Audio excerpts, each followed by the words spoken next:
நடத்தி வந்த பாதைகளை நினைக்கும் போதெல்லாம் கண்ணீரோடு நன்றி சொல்லி துதிக்கின்றேன் ஐயா. நடத்தி வந்த பாதைகளை நினைக்கும் போதெல்லாம் கண்ணீரோடு நன்றி சொல்லி துதிக்கின்றேன் ஐயா. உங்க அன்பு பெரியது, உங்க இரக்கம் பெரியது, உங்க கிருபை பெரியது, உங்க தயவு பெரியது. உங்க அன்பு பெரியது, உங்க இரக்கம் பெரியது, உங்க கிருபை பெரியது, உங்க தயவு பெரியது. கர்த்தர் செய்ய நினைத்தது தடைபடவில்லை, சகலத்தையும் நன்மையாக செய்து முடித்தீரே.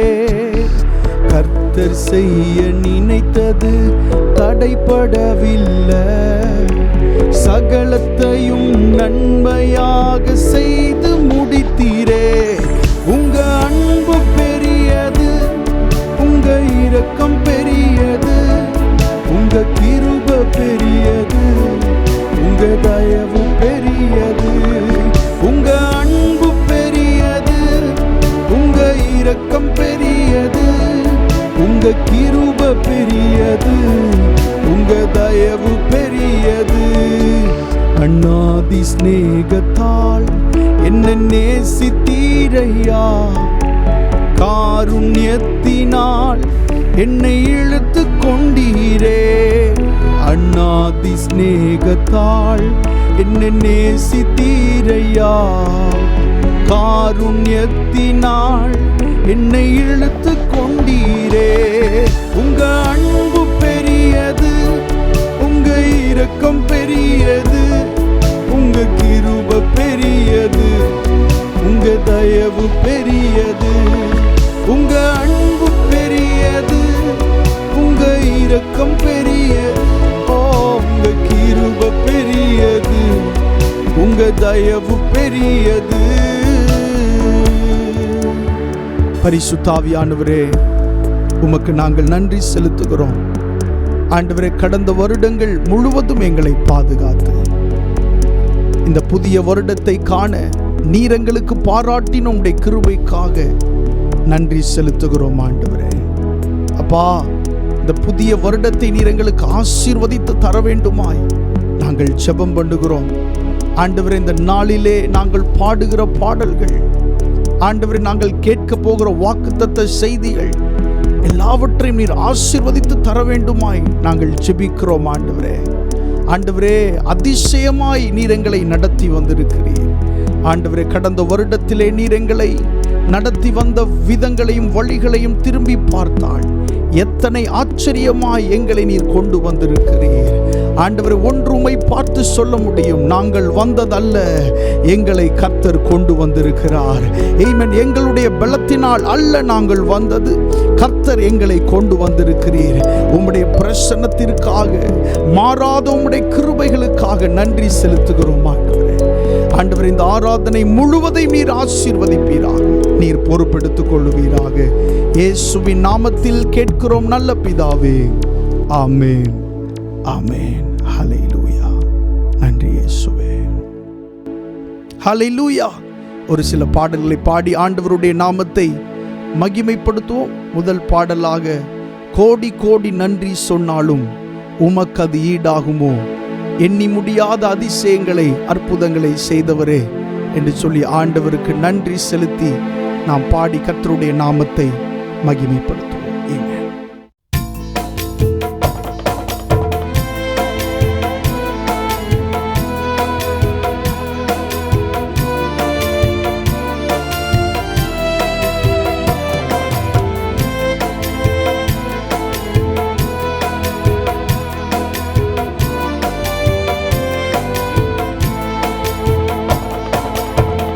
எண்ணி முடியாத அதிசயங்கள் என் வாழ்வில் செய்பவரே,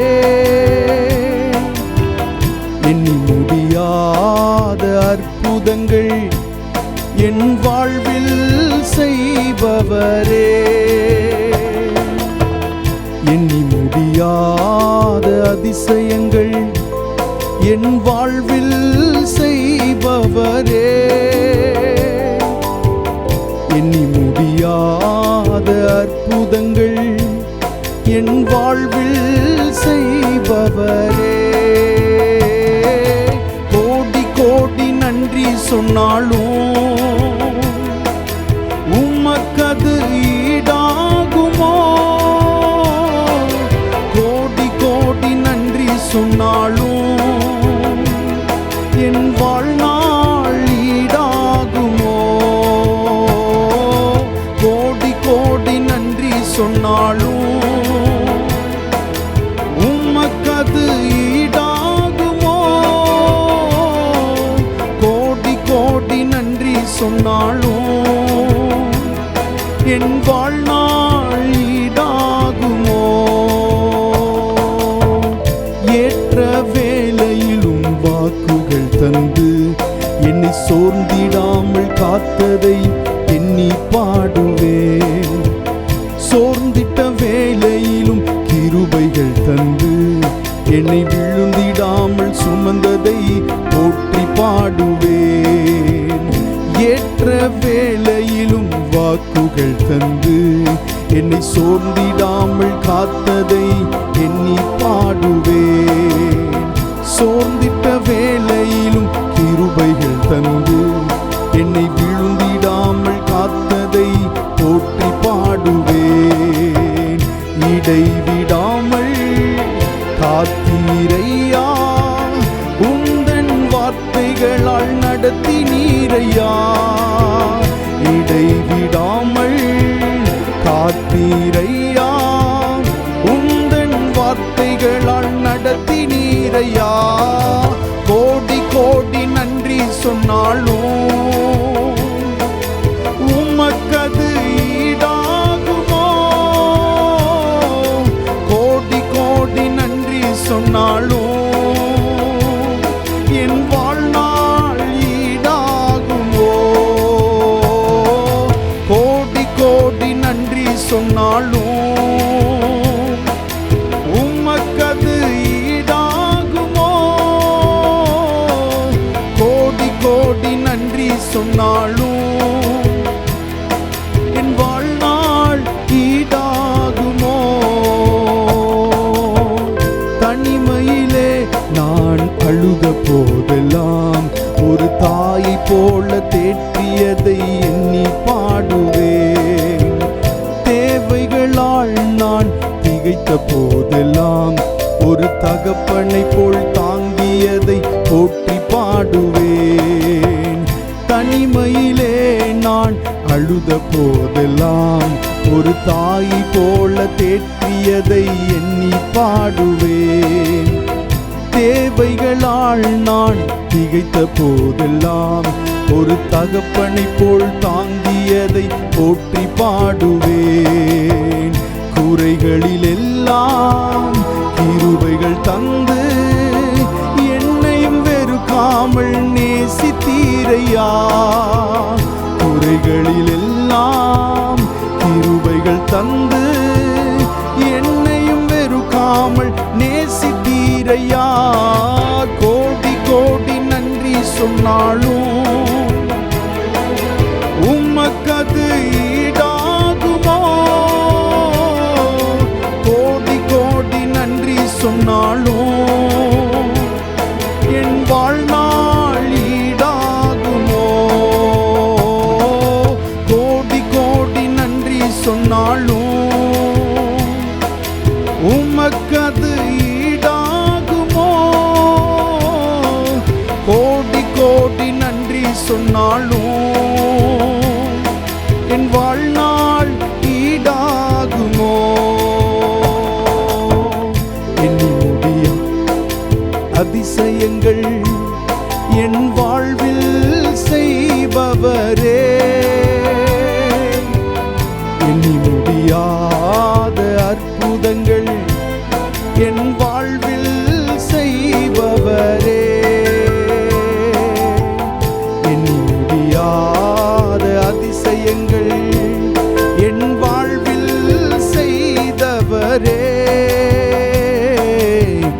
எண்ணி முடியாத அற்புதங்கள் என் வாழ்வில் செய்பவரே. கோடி கோடி நன்றி சொன்னாலும் உமக்கது ஈடாகுமோ? கோடி கோடி நன்றி சொன்னாலும் என் வாழ்நாள் ஈடாகுமோ? கோடி கோடி நன்றி சொன்னாலும் உமக்கது ஈடாகுமோ? கோடி கோடி நன்றி சொன்னாலும் என் வாழ்நாள் ஈடாகுமோ?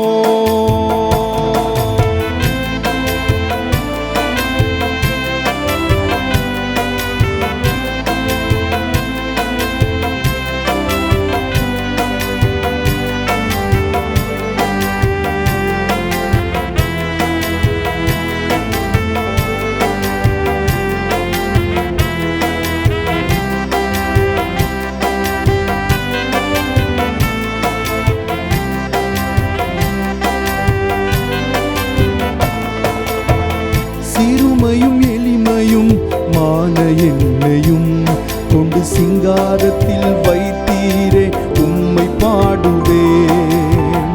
அலங்கோலமாக இருந்த என் வாழ்க்கையை அலங்காரமாக மாற்றியதை போற்றி பாடுவேன். சிறுமையும் எளிமையும் மான என்னையும் கொண்டு சிங்காரத்தில் வைத்தீரே, உம்மை பாடுவேன். அலங்கோலமாக இருந்த என் வாழ்க்கையை அலங்காரமாக மாற்றியதை போற்றி பாடுவேன். புழுதியில் இருந்து எடுத்தீரையா, எந்தன் தலையை நீர் உயர்த்தினீரையா. புழுதியில் இருந்து எடுத்தீரையா, எந்தன் தலையை நீர் உயர்த்தினீரையா. கோடி கோடி நன்றி சொன்னாலும் உமக்கது ஈடாகுமோ? கோடி கோடி நன்றி சொன்னாலும் என் வாழ்நாள் ஈடாகுமோ? கோடி கோடி நன்றி சொன்னாலும் உமக்கது ஈடாகுமோ? கோடி கோடி நன்றி சொன்னாலும் என் வாழ்நாள் ஈடாகுமோ? எண்ணி முடியாத அதிசயங்கள் என் வாழ்வில் செய்பவரே. எண்ணி முடியாத அற்புதங்கள் என் வாழ்வில் செய்பவரே. எண்ணி முடியாத அதிசயங்கள் என் வாழ்வில் செய்பவரே. எண்ணி முடியாத அற்புதங்கள் என் வாழ்வில் செய்பவர். கோடி கோடி நன்றி சொன்னால், கோடி கோடி நன்றி சொன்னாலும் உமக்கது ஈடாகுமோ? கோடி கோடி நன்றி சொன்னாலும் என் வாழ்நாள். கரங்கள் உயர்த்தி சொல்வோம், கோடி கோடி நன்றி. கோடி கோடி நன்றி சொன்னாலும் உமக்கது ஈடாகுமோ? கோடி கோடி நன்றி சொன்னாலும் என் வாழ்நாள் ஈடாகுமோ? இடைவிடாமல் காத்தீரையா, உந்தன் வார்த்தைகளால் நடத்தினீரையா. இடைவிடாமல் காத்தீரையா, உந்தன் வார்த்தைகளால் நடத்தினீரையா. குறைகளில் எல்லாம் கிருபைகள் தந்து என்னையும் வெறுக்காமல் நேசித்தீரையா. குறைகளில் எல்லாம் கிருபைகள் தந்து என்னையும் வெறுக்காமல் நேசித்தீ. சொல்லும் புழுதியிலிருந்து எடுத்தீரையா. எந்தன் தலையை நீர் உயர்த்தினீரையா. புழுதியிலிருந்து எடுத்தீரையா. நீர் உயர்த்தினீரையா. கோடி கோடி நன்றி சொன்னாலும் உமக்கது ஈடாகுமா? கோடி கோடி நன்றி சொன்னாலும் என் வாழ்நாள் ஈடாகுமோ? நம்முடைய வாழ்க்கையில ஆண்டவர் இவ்வளவு அதிகமான நன்மைகளை செய்திருக்கிறார். சங்கீத புஸ்தகத்திலே சொல்லப்பட்டபடி அவர் நமக்காய் யோசித்த அந்த யோசனைகள் எண்ணிக்கைக்கு அடங்காததாய் இருக்கிறது என்ற வசனத்தின்படி நம்முடைய வாழ்க்கையிலே ஆண்டவர் செய்த நன்மைகள் அவைகளை எண்ணி முடியாது. 1, 2, 3 என்று சொல்லி ஒரு கணக்குக்குட்படுத்த முடியாது. அவ்வளவு நன்மைகளை ஆண்டவர் நமக்கு செய்திருக்கிறார். ஒவ்வொரு நொடியிலும் பல அற்புதங்களை ஆண்டவர் செய்திருக்கிறார். உண்மையிலே ஆண்டவர் கடந்த வருஷத்துல உங்களை அப்படி நடத்தி இருந்தார்னு சொன்னா கரங்கள் உயர்த்தி சொல்லுங்க. கோடி கோடி நன்றி சொன்னாலும் உமக்கது ஈடாகுமோ? கோடி கோடி நன்றி சொன்னாலும் என் வாழ்நாள் ஈடாகுமோ? ஹல்லேலூயா. இன்னொரு பாடலை பாடி ஆண்டவருடைய நாமத்தை மகிமைப்படுத்தும். வாக்குத்தத்தங்கள் கிறிஸ்துவுக்குள்ளே ஆம் என்று இருக்கின்றதே. வாக்குத்தத்தங்கள் நம் இயேசுவுக்குள்ளே ஆமேன் என்றும் இருக்கின்றதே. சேர்ந்து பாடுவோம். ஆமேன் ஆமேன். இயேசுவின் வாக்குத்தத்தங்கள் எல்லாம் ஆமேன் என்று சொல்லி சந்தோஷமாய் பாடி ஆண்டவருடைய நாமத்தை மகிமைப்படுத்தும். ஆமென்.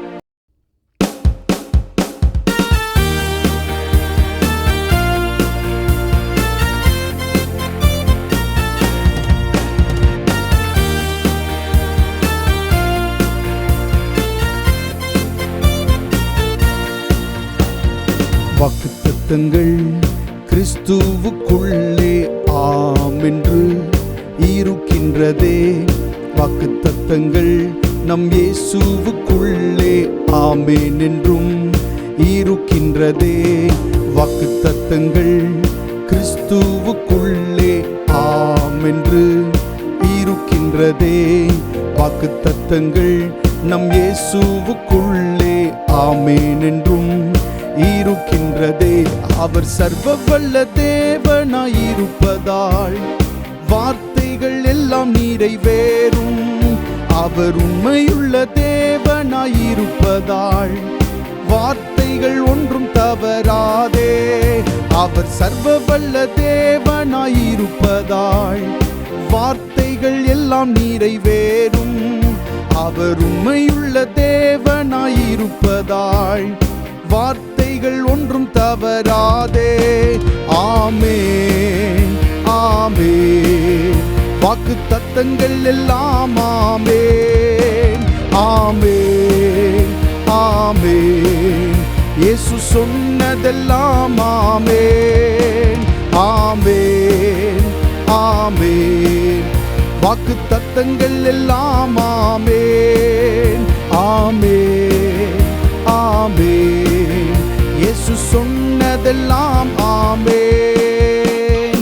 செத்து போனதாம் சாராளின் கற்பத்தை உயிர்ப்பித்ததே அவர் சொன்ன வார்த்தையே. செத்து போனதாம் சாராளின் கற்பத்தை உயிர்ப்பித்ததே அவர் சொன்ன வார்த்தையே. குறித்திட்ட காலத்திலே அவர் வார்த்தை நிறைவேறிற்றே. குறித்திட்ட காலத்திலே நம் வாழ்விலும் நிறைவேறுமே. ஆமென் ஆமென். வாக்குத்தத்தங்கள் தத்தங்கள் எல்லாம் ஆமென் ஆமென் ஆமென்.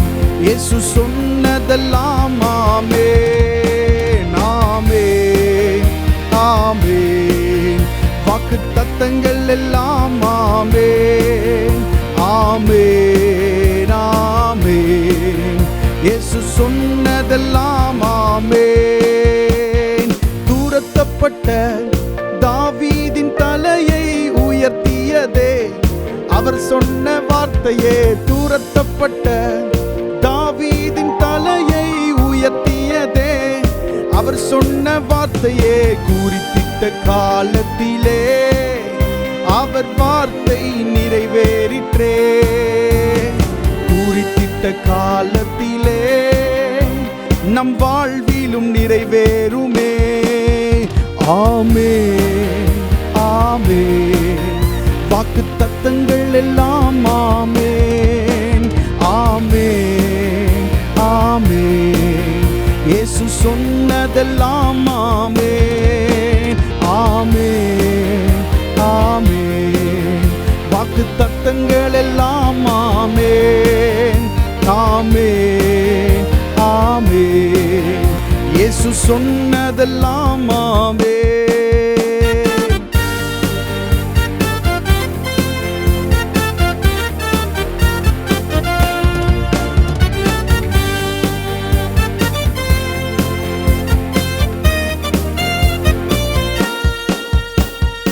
இடிக்கப்பட்ட யோசேப்பின் வாழ்வை கட்டுவித்ததே அவர் சொன்ன வார்த்தையே.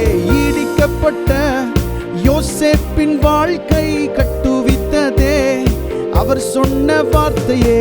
குறித்திட்ட காலத்திலே அவர் வார்த்தை நிறைவேறிற்றே. குறித்திட்ட காலத்திலே நம் வாழ்விலும் நிறைவேறுமே. ஆமென் ஆமென். வாக்கு தத்தங்கள் எல்லாம் ஆமென் ஆமென் ஆமென். இயேசு சொன்னதெல்லாம் ஆமென் ஆமென் ஆமென். வாக்கு தத்தங்கள் எல்லாம் ஆமென் ஆமென் ஆமென்.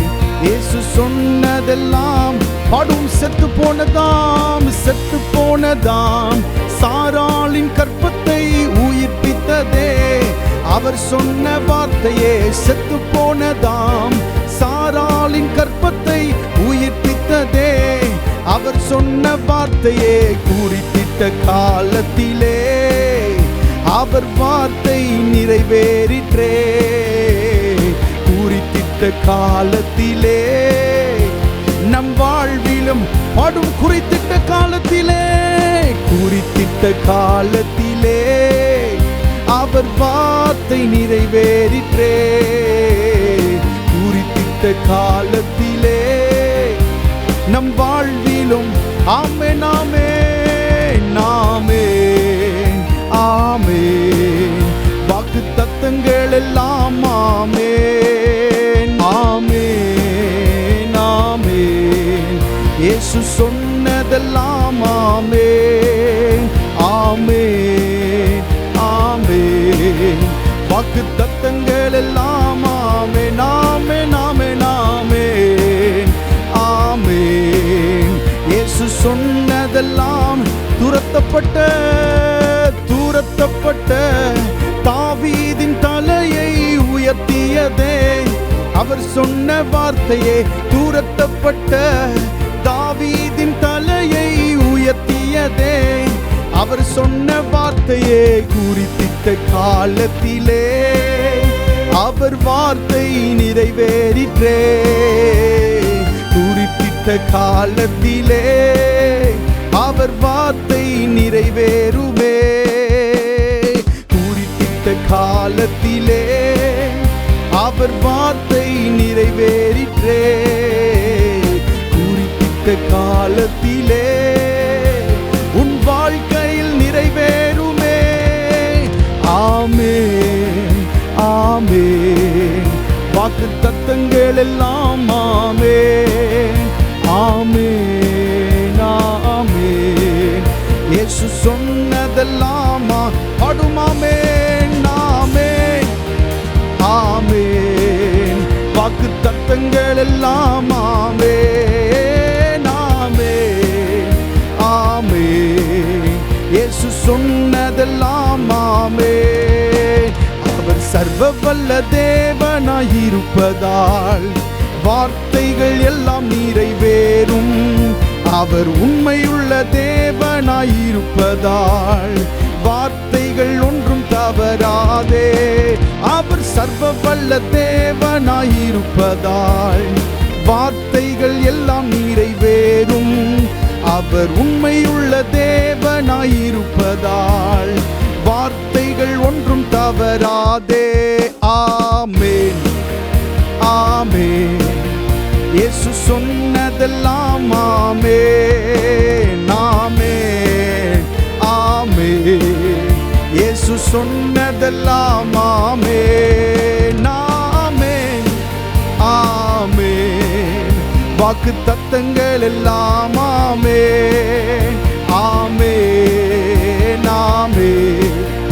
இயேசு சொன்னதெல்லாம் ஆமென்.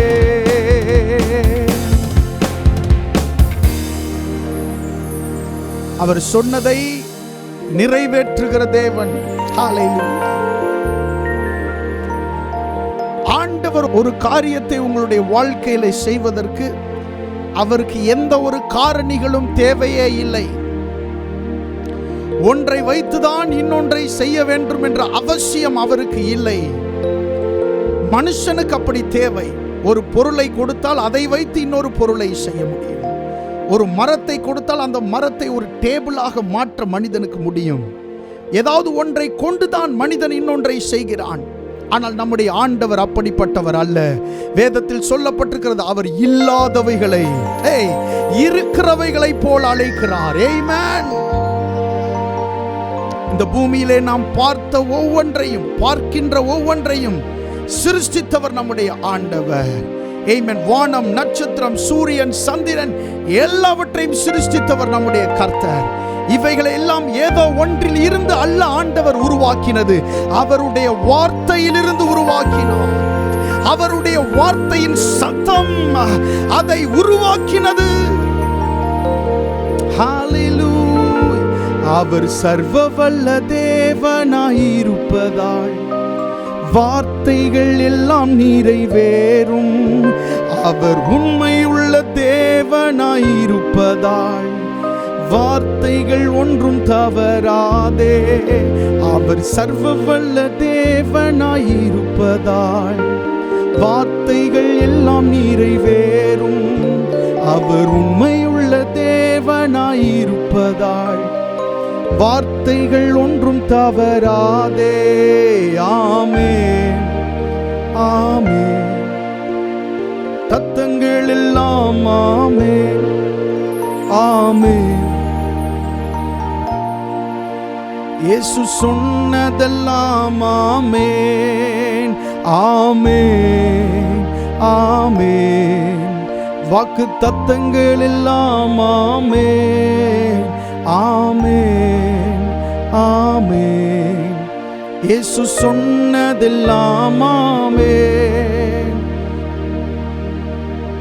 2 கொரிந்தியர் 1:20 நாம் இப்படி வாசிக்கிறோம், தேவனுடைய வாக்குத்தத்தங்கள் எல்லாம் இயேசு கிறிஸ்துவுக்குள் ஆம் என்றும் அவருக்குள் ஆமென் என்றும் இருக்கிறதே என்று சொல்லப்பட்டிருக்கிறது. ஆமென். தேவனுடைய வாக்குத்தத்தங்கள், உங்களுக்கு கொடுக்கப்பட்ட வாக்குத்தத்தங்கள் எல்லாம், இன்றைக்கு கொடுக்கப்பட போகிற வாக்குத்தத்தமும் அது மனுஷனுடையது அல்ல, அது தேவனுடைய வாக்குத்தத்தங்களாக இருக்கிறது.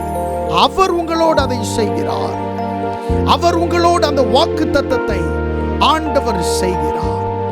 அது இயேசு கிறிஸ்துவுக்குள் ஆம் என்றும் அவருக்குள் ஆமென் என்றும் இருக்கிறது. ஹல்லேலூயா. எத்தனை உண்மை உள்ள தேவனை நாம் ஆராதிக்கிறோம். அவர் நம்பத்தக்கவர், அவர் உண்மை உள்ளவர்.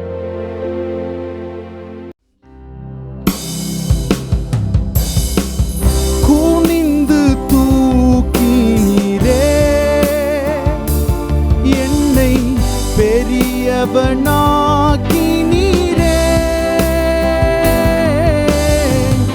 உமது காருண்யத்தால் என்னை பெரியவனாக்கினீரே.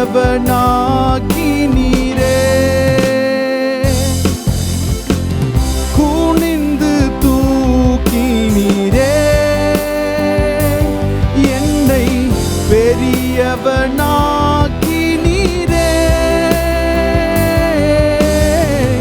உமது காருண்யத்தால்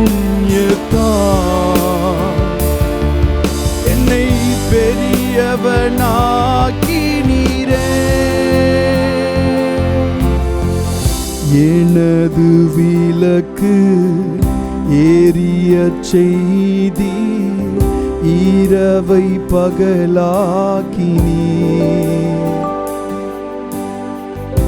எனது விளக்கு எரியச் செய்தி, இரவை பகலாக்கினீர். எரிந்து கொண்டிருப்பேன் எப்போதும் உமக்காய், என் ஜீவன் பிரியும் வரை. எரிந்து கொண்டிருப்பேன் எப்போதும் உமக்காய்.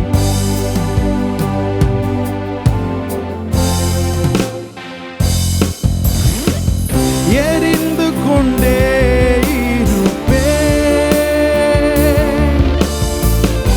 எப்போதுமே உமக்காய், என் ஜீவன் பிரியும் வரை. எரிந்து கொண்டே இருப்பேன், எரிந்து கொண்டே இருப்பேன் எப்போதுமே.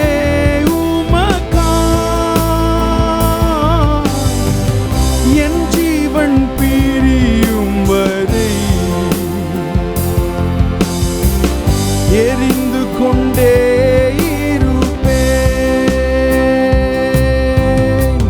நான் நம்பும் கேடகம், விடுவிக்கும் தெய்வம் நீர்தான், நீர்தானையா. நான் நம்பும் கேடகம், விடுவிக்கும் தெய்வம் நீர்தான், நீர்தானையா. தூயவர் தூயவர், துதிக்கு பாத்திரர், ஆறுதல் நீர்தானையா. தூயவர் தூயவர், துதிக்கு பாத்திரர், ஆறுதல் நீர்தானையா. தூயவர் தூயவரே, துதிக்கு பாத்திரரே, ஆறுதல் நீர்தானையா. தூயவர் தூயவரே, தூயவர் தூயவரே, துதிக்கு பாத்திரரே, ஆறுதல் நீர்தானையா. துதிக்கு பாத்திரரே. துயரத்தில் கூப்பிட்டேன், உதவிக்காய் கதறினேன், அழுகுரல் கேட்டீரையா. துயரத்தில் கூப்பிட்டேன், உதவிக்காய் கதறினேன், அழுகுரல் கேட்டீரையா. குனிந்து என்னை தூக்கினீர், குனிந்து தூக்கினீர், பெரியவனாக்கினீர், உமது காருண்யத்தால் குனிந்து தூக்கினீர், பெரியவனாக்கினீர். உமது காருண்யத்தால் குனிந்து தூக்கினீரே, என்னை பெரியவனாக்கினீரே. உணர்ந்து பாடுவோம்.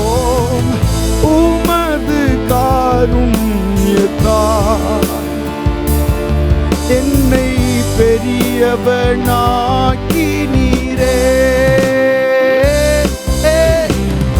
எரிந்து கொண்டே இருப்பேன் எப்போதுமே உமக்காய், என் ஜீவன் பிரியும் வரை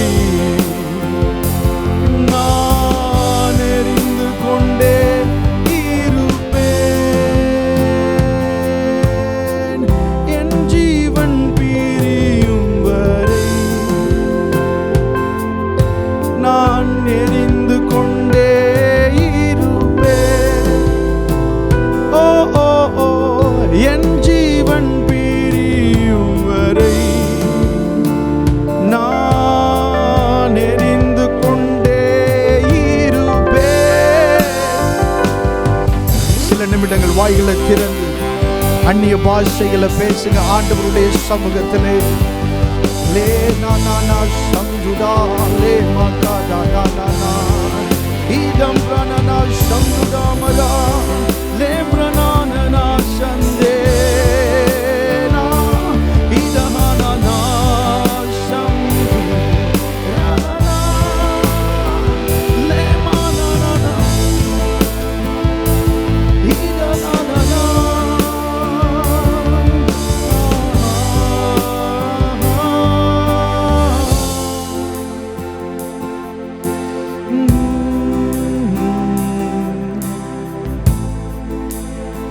கடந்த வருஷத்தை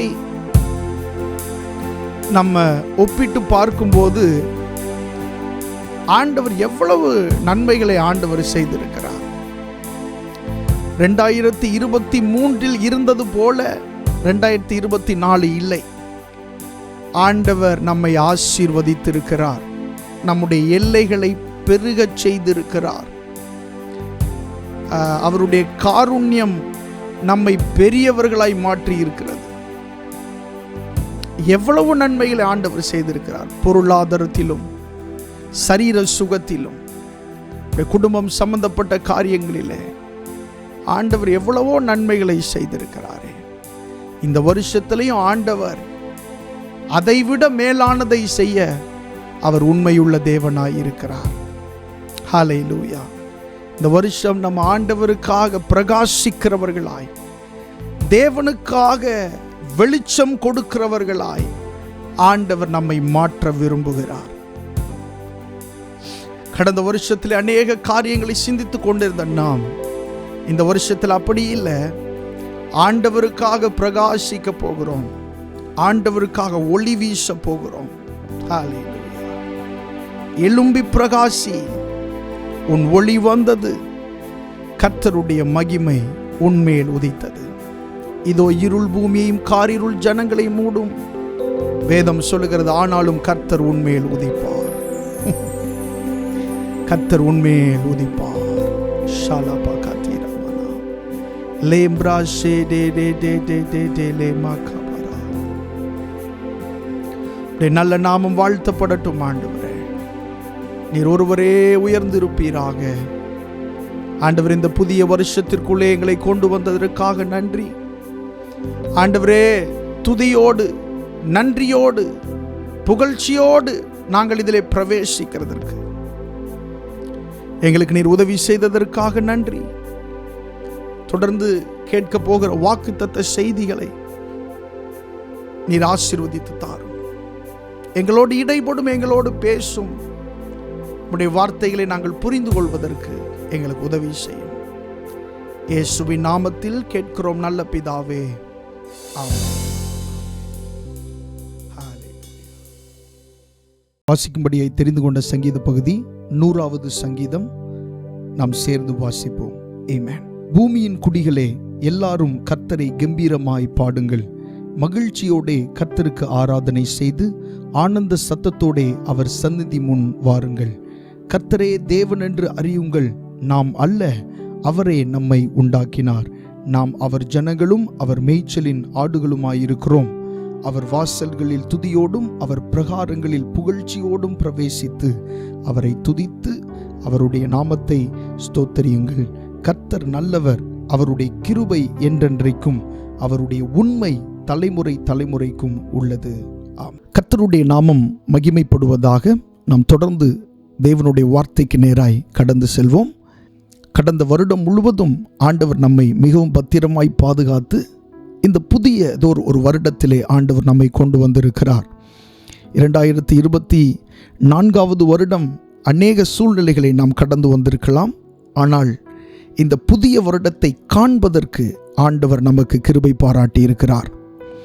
நாம் தொடர்ந்து ஒரு வாக்குத்தத்த செய்தியை கேட்க போகிறோம். வாக்குத்தத்தம் என்கிற இந்த விஷயம் என்னவென்றால், ஆண்டவர் உங்களுக்காக ஒன்றை தம்முடைய ஆதீனத்தில் அல்லது தம்முடைய நேரத்தில் அவர் செய்து முடித்துவிட்டு அதற்காக உங்களுக்கு கொடுக்கிற ஒரு ஆதார வார்த்தை இருக்கு பாருங்க, அதுக்கு பேர் தான் வாக்குத்தத்தம். அதாவது உங்களுக்கு கொடுக்கிற வாக்குத்தத்தத்தை இனிமேல் ஆண்டவர் செய்ய போகிறது அல்ல, ஏற்கனவே அவர் உங்களுக்காக செய்து முடித்து விட்டு உங்களுக்கு இதை செய்வேன் என்று சொல்றார் பாருங்க, அதுக்கு பேர் தான் வாக்குத்தத்தம். இந்த நாளிலும் கூட ஒரு வாக்குத்தத்த வசனத்தை நாம் வாசிக்கலாம். சங்கீதங்களின் புஸ்தகம் 102வது சங்கீதம் 13வது வசனம். சங்கீதங்களின் புஸ்தகம் 102:13 வாசிக்கலாமா? தேவரீர் எழுந்தருளி சீயோனுக்கு இறங்குவீர். அதற்கு தயை செய்யும் காலமும் அதற்காக குறித்த நேரமும் வந்தது. ஹல்லேலூயா. ஒரு விசை கூட எல்லாரும் சேர்ந்து வாசிக்க போகிறோம். தேவரீர் எழுந்தருளி சீயோனுக்கு இறங்குவீர். அதற்கு தயை செய்யும் காலமும் அதற்காக குறித்த நேரமும் வந்தது. You will rise and have mercy on Zion, for the time to favor her. Yes, the set time has come. நம் கண்களை மூடி ஜெபம் பண்ணுவோம். நல்ல ஆண்டவரே, இந்த அருமையான இந்த புதிய வருடத்தை நீர் எங்களுக்கு காண செய்ததற்காக உமக்கு நாங்கள் நன்றி செலுத்துகிறோம். நாங்கள் தொடர்ந்து தியானிக்க போகிற இந்த வாக்குத்தத்த வசனத்தை நீர் எங்களுக்கு ஆசீர்வதித்து தர வேண்டுமாய் நாங்கள் ஜெபிக்கிறோம். இயேசுவின் நாமத்தில் கேட்கிறோம் நல்ல பிதாவே, ஆமென். கர்த்தருடைய நாமம் மகிமைப்படுவதாக. இந்த வசனம் நாம் பார்ப்பதற்கு ஒரு பழமையான ஒரு வசனத்தை போல் இருந்தாலும், வேத புஸ்தகத்தை நாம் கவனித்து பார்க்கும்போது எப்போதுமே ஆண்டவர் வசனத்திலிருந்து நமக்கு புதுமையானவைகளை என்ன செய்கிறார்? பேசுகிறார். உலகத்தில் எத்தனையோ புஸ்தகங்கள் உண்டு. அதை ஒரு முறை 2 முறை நாம் வாசிக்கலாம், அதற்கு மேலே அந்த புஸ்தகத்தை நம்மால் வாசிக்க முடியாது. ஆனால் வேத புஸ்தகம் அப்படிப்பட்டதல்ல. நீங்கள் எத்தனை முறை இதை வாசித்தாலும் இது உங்களுக்கு புதுமையாகத்தான் தோன்றும். எத்தனை முறை நீங்கள் இதை வாசித்தாலும் உங்களோடு புதிய காரியத்தை ஆவியானவர் இதற்குள்ளே இருந்து உங்களோடு பேசிக்கொண்டே இருப்பார். ஸோ அந்த பார்வையோடு இந்த வசனத்தை நீங்கள் அநேக நேரங்களில் கேட்டிருக்கலாம், உங்களுக்கு மனப்பாடமாய் தெரிந்திருக்கலாம். ஆனால் இந்த வசனத்தை மிகவும் ஜாக்கிரதையோடு மிகவும் கவனத்தோடு இந்த நாளில் நாம் கவனித்து இந்த வருஷத்திற்கான தேவனுடைய கிருபைகளை நாம் பெற்றுக்கொள்ள போகிறோம். இந்த வசனம் இப்படி சொல்லுகிறது பாருங்க. தேவரீர் எழுந்தருளி சீயோனுக்கு இறங்குவீர். அதற்கு தயை செய்யும் காலமும் அதற்காக குறித்த நேரமும் வந்தது என்று சொல்லப்பட்டிருக்கிறது. இந்த வசனத்தினுடைய பின்னணியத்தை நாம் சற்று திரும்பி பார்ப்போம். 102வது சங்கீதம், அதே சங்கீதத்தில் முதல் 2 வசனங்களை நம்ம வாசிக்கும்போது இந்த சம்பவத்தினுடைய சூழல் என்ன, இதனுடைய பின்னணியம் என்ன என்பதை அறிந்து கொள்ள முடியும். வாசிக்கலாம். சங்கீதங்களின் புஸ்தகம் 102:1-2 வசனங்களை வாசிப்போம். கர்த்தாவே, என் விண்ணப்பத்தை கேளும், என் கூப்பிடுதல் உம்மிடத்தில் சேர்வதாக. என் ஆபத்து நாளிலே உமது முகத்தை எனக்கு மறையாதேயும், உமது செவியை என்னிடத்தில் சாயும். நான் கூப்பிடுகிற நாளிலே எனக்கு தீவிரமாய் உத்தரவு அருளி செய்யும். இந்த வசனத்தை நாம் வாசிக்கும்போது சங்கீதக்காரனாகிய தாவீது ஜெபிக்கிற ஒரு ஜெபத்தை இந்த வசனம் நமக்கு காண்பிக்கிறது. என்ன சொல்லி ஜெபிக்கிறார்? கர்த்தாவே, என் விண்ணப்பத்தை கேளும் என்று சொல்லி ஆண்டவரிடத்தில் ஜெபம் பண்ணுகிறார். ஆண்டவரே, என்னுடைய விண்ணப்பத்தை கேளும், என் கூப்பிடுதல் உம்மிடத்தில் சேர்வதாக என்று ஆண்டவரிடத்திலே சொல்லுகிறார். அதென்ன சேர்வதாக? நிறைய நேரத்தில் நம்ம ஜெபிக்கிற ஜெபம் ஆண்டவருக்கு சித்தமானது தான் அப்படின்னு நமக்கு நல்லா தெரியும். ஆனாலும் அந்த ஜெபம் ஆண்டவரிடத்தில் போகுதா போகலையா என்றே நமக்கு தெரியாது. ஆமென். அதற்கான எந்த ஒரு அடையாளங்களும் அந்த ஜெபத்திற்கு நடைபெறாதது போல என்ன செய்யும்? காணப்படும். ஆண்டவரிடத்தில் போய் சேருகிறதா என்றே நமக்கு தெரியாத ஒரு சூழ்நிலையிலே இருக்கும். அப்படிப்பட்ட ஒரு சூழ்நிலையை தான் தாவீது இங்கே சந்திக்கிறார். அவர் சொல்லுகிறார், என் கூப்பிடுதல் உம்மிடத்திலே சேர்வதாக என்று சொல்லி ஆண்டவரிடத்திலே சொல்லுகிறார். நான் உம்மை நோக்கி கூப்பிடுகிறேனே, உம்மை நோக்கி நான் சத்தமிடுகிறேனே, உம்மை நோக்கி நான் கெஞ்சுகிறேனே, என்னுடைய கூப்பிடுதல் உம்மை சேரட்டும், உம் பக்கத்தில் வரட்டும் அப்படின்னு சொல்லி தாவீது ஆண்டவரிடத்திலே சொல்லுகிறார். அடுத்ததாக, என் ஆபத்து நாளிலே உமது முகத்தை எனக்கு மறையாதேயும், உமது செவியை என்னிடத்தில் சாயும். நான் கூப்பிடுகிற நாளிலே, அந்த வார்த்தையை பாருங்க, நான் கூப்பிடுகிற நாளிலே எனக்கு தீவிரமாய் உத்தரவருளி செய்யும். நிறைய நேரங்கள் நம்ம ஜெபம் பண்ணும்போது ஆண்டவர்கிட்ட இப்படி கேட்போம், ஆண்டவர் இன்னைக்கே எனக்கு பதிலை தாரும், இன்றைக்கே எனக்கு பதில் வேணும். நான் ஜெபிக்கிற ஜெபத்திற்கு சில காரியங்கள் அப்படி நமக்கு ஒரே நாளில் பதில்கள் தேவையாக இருக்கிறது. அதுபோல் தாவீதும் சொல்கிறாரு, கூப்பிடுகிற நாளிலே, இன்னைக்கு நான் உங்களை கூப்பிட்றேன்னா இன்னைக்கே எனக்கு தீவிரமாய் உத்தரவு அருளி செய்யும் என்று சொல்லி ஆண்டவரை நோக்கி அவர் ஜெபிக்கிறதை பார்க்கிறோம். இந்த விஷயங்கள் தான் இந்த வசனத்தினுடைய பின்னணியும். அதாவது ஆண்டவரை நோக்கி அவர் ஜெபம் பண்ணுகிறார். தன்னுடைய ஜெபம் ஆண்டவரிடத்தில் சேராதது போல இருக்கிறது. ஸோ ஆண்டவரை பார்த்து சொல்கிறார், என்னுடைய விண்ணப்பம் உம்மை சேரட்டும் என்று சொல்லுகிறார். அடுத்ததாக, நான் கூப்பிடுகிற நாளிலே, அதாவது இன்றைக்கே என்னுடைய ஜெபம் கேட்கப்பட வேண்டும் என்று ஆண்டவரிடத்தில் விரும்புகிறார். நிறைய நேரங்களில் நம்முடைய ஜெபங்கள் கேட்கப்படாத போது சூழ்நிலைகள் ரொம்ப கஷ்டமாக இருக்கும், மனசு ரொம்ப நெருடலாக இருக்கும். ஏனென்றால் நமக்கு நம்பிக்கை ஆண்டவர் மட்டும் தானே, ஆண்டவர் தானே நம்முடைய முழு நம்பிக்கையும். அப்போ அவர் நம்முடைய ஜெபத்தை கேட்காதது போல நமக்கு தோன்றும் போது சில நேரங்களில் நமக்கு கஷ்டமாக இருக்கும். ஆனால் நம்முடைய ஆண்டவர் ஜெபங்களை கேட்கிறவர். நீங்கள் ஒரே ஒரு வார்த்தை சொல்லி ஜெபித்தால் கூட அந்த ஜெபத்தை ஆண்டவர் அங்கீகரிக்கிறவர். ஆண்டவர் பெரிய ஜெபத்திற்கு மாத்திரம் அல்ல, சிறிய ஜெபத்திற்கும் பதில் கொடுக்கிற ஒரு தேவனாய் இருக்கிறார். வேதத்தில் அப்படி ரொம்ப சின்ன ஜெபங்களுக்கு ஆண்டவர் பதில் கொடுத்த எத்தனையோ சம்பவங்கள் வேதத்தில் எழுதப்பட்டிருக்கிறது. ஸோ நம்முடைய ஆண்டவர் ஜெபங்களை கேட்கிறவர் என்பதிலே எந்த சந்தேகமும் இல்லை. ஆனால் சில நேரங்களிலே ஆண்டவர் மௌனமாய் இருக்கிறது உண்டு. நம்முடைய ஆண்டவர் ஆம் என்று நம்முடைய ஜெபத்திற்கு சொன்னால் அதுவும் பதில்தான், இல்லை என்று சொன்னால் அதுவும் பதில்தான், மௌனமாய் இருந்தால் அதுவும் பதில்தான், பொறுமையாயிரு என்று சொன்னால் அதுவும் பதில்தான். நம்முடைய ஆண்டவர் என்ன செய்தாலும் அது பதில்தான். அவர் அமைதியாக இருந்தால் நம்மளும் அமைதியாக இருக்கணும். ஏதோ ஒன்று செய்ய போகிறார் என்று அர்த்தம். ஆமென். கானானிய ஸ்திரீ ஆண்டவரை நோக்கி கத்திக்கொண்டே அவள் பின்னாடி வந்தப்போ இயேசு கிறிஸ்து அமைதியாக இருக்கிறார். அவர் ஒன்றுமே பேசவே இல்லை. இந்த சீஷர்கள் பார்த்து இயேசு கிறிஸ்துவின் இடத்துல சொல்லுகிறார்கள், இவளை அனுப்பிவிடும் என்று சொல்லி. அந்த அளவிற்கு அவர் மௌனமாக இருக்கிறார், அமைதியாக இருக்கிறார். ஆண்டவர் அமைதியாக இருக்கும்போது ஏதோ ஒன்று செய்ய போகிறார் என்று தான் அர்த்தம். அதனால் நாம் அதையும் பதிலாகத்தான் எடுத்துக்கொள்ள வேண்டும். ஸோ ஜெபம் பண்ணும்போது, நம்முடைய ஜெபம் கேட்கப்படாத போது அதனுடைய வேதனை எப்படி இருக்கும் என்று சொல்லியும் தாவீது இதே சங்கீதத்திலே எழுதுகிறார். அதை நாம் பார்ப்போம், வாசிக்கலாம். சங்கீதங்களின் புஸ்தகம் 102வது சங்கீதம் 7வது வசனம். 102:7. நான் நித்திரை இல்லாமல் வீட்டின் மேல் தனித்திருக்கும் குருவியைப் போல் இருக்கிறேன்.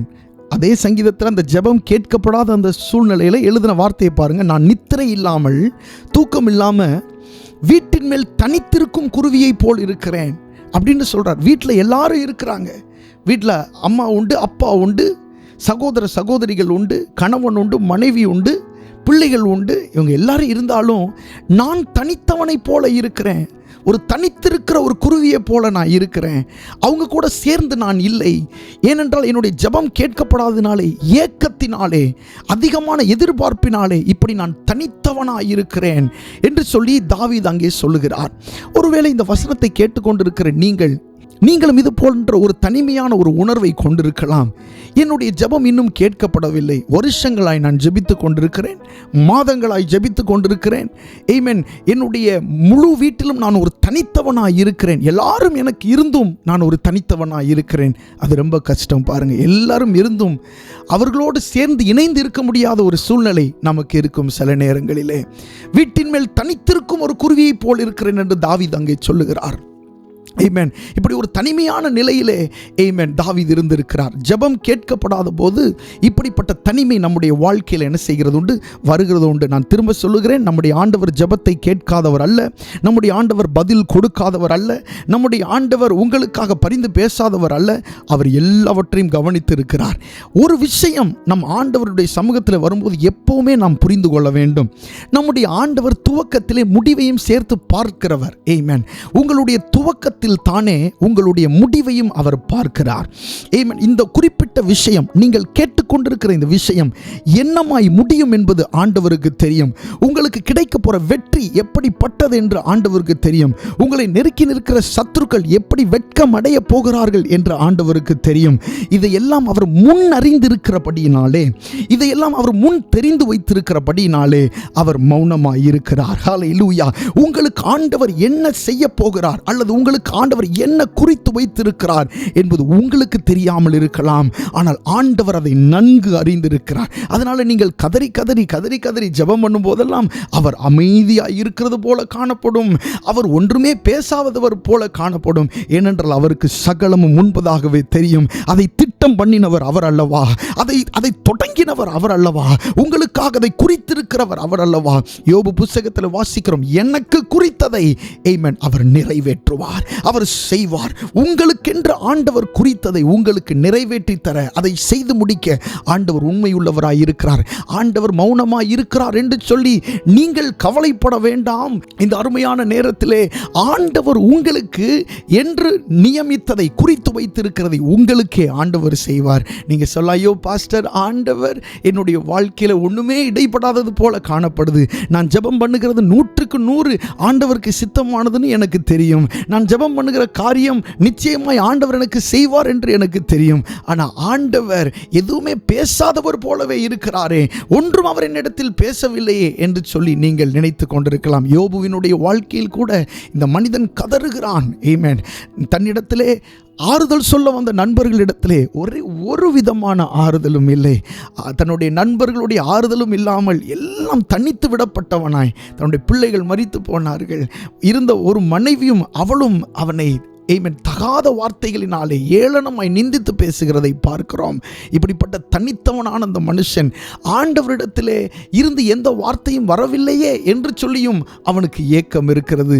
ஆமென். இப்படிப்பட்ட அந்த தனித்த நிலைமையில் இருந்த மனுஷனுக்கு ஆண்டவர் என்ன செய்ய போகிறார் என்பது யோபுவுக்கு தெரியாமல் இருக்கலாம். ஆனால் ஆண்டவருக்கு என்ன செய்யும், நிச்சயமாக தெரியும். அவர் அதை அறிந்திருக்கிறார். முன்னே அவருக்கு தெரியும் என்ன செய்ய போகிறார் என்று ஆண்டவருக்கு தெரியும். இந்த 2025 என்ன நடக்க போதுன்னு உங்களுக்கு தெரியாமல் இருக்கலாம், ஆனால் உங்களை உண்டாக்கின ஆண்டவருக்கு தெரியும். ஹல்லேலூயா. கடந்த வருஷத்திலே மௌனமாக இருந்தது போல ஆண்டவர் இந்த வருஷத்திலே மௌனமாக இருக்க போகிறது அல்ல. பதிலாக இன்றைக்கு கொடுக்கப்பட்ட வாக்குத்தத்த வசனத்தின்படி தேவரீர் எழுந்தருளி சீயோனுக்கு இறங்குவீர். ஹல்லேலூயா. ஆண்டவர் உங்களுடைய வாழ்க்கையில எழுந்தருளுவாராக, உங்களுடைய குடும்பத்திலே ஆண்டவர் எழுந்தருளுவாராக, உங்களுடைய தனிப்பட்ட வாழ்க்கையில ஆண்டவர் எழுந்தருளுவாராக.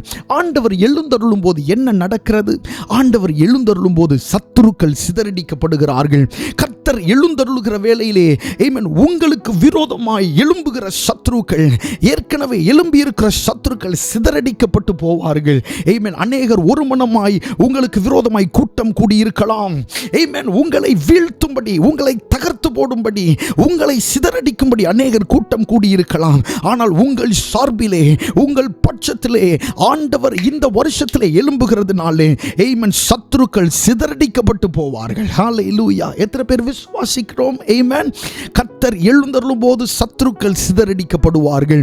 ஆண்டவர் உங்களுக்காக எழுந்தருளும் போது உங்களுக்கு விரோதமாய் சுற்றி நிற்கிற, உங்களை வீழ்த்தும்படி திட்டம் பண்ணி இருக்கிற எல்லா சத்துருக்களும் சிதறடிக்கப்பட்டு போவார்கள். இந்த 2025 வருஷத்திலே ஆமென் உங்களுக்கு விரோதமாய் எழும்பி இருக்கிற எல்லா சத்துருக்களும் சிதறுண்டு போவதை உங்களுடைய கண்கள் காணும். ஆமென், ஹல்லேலூயா.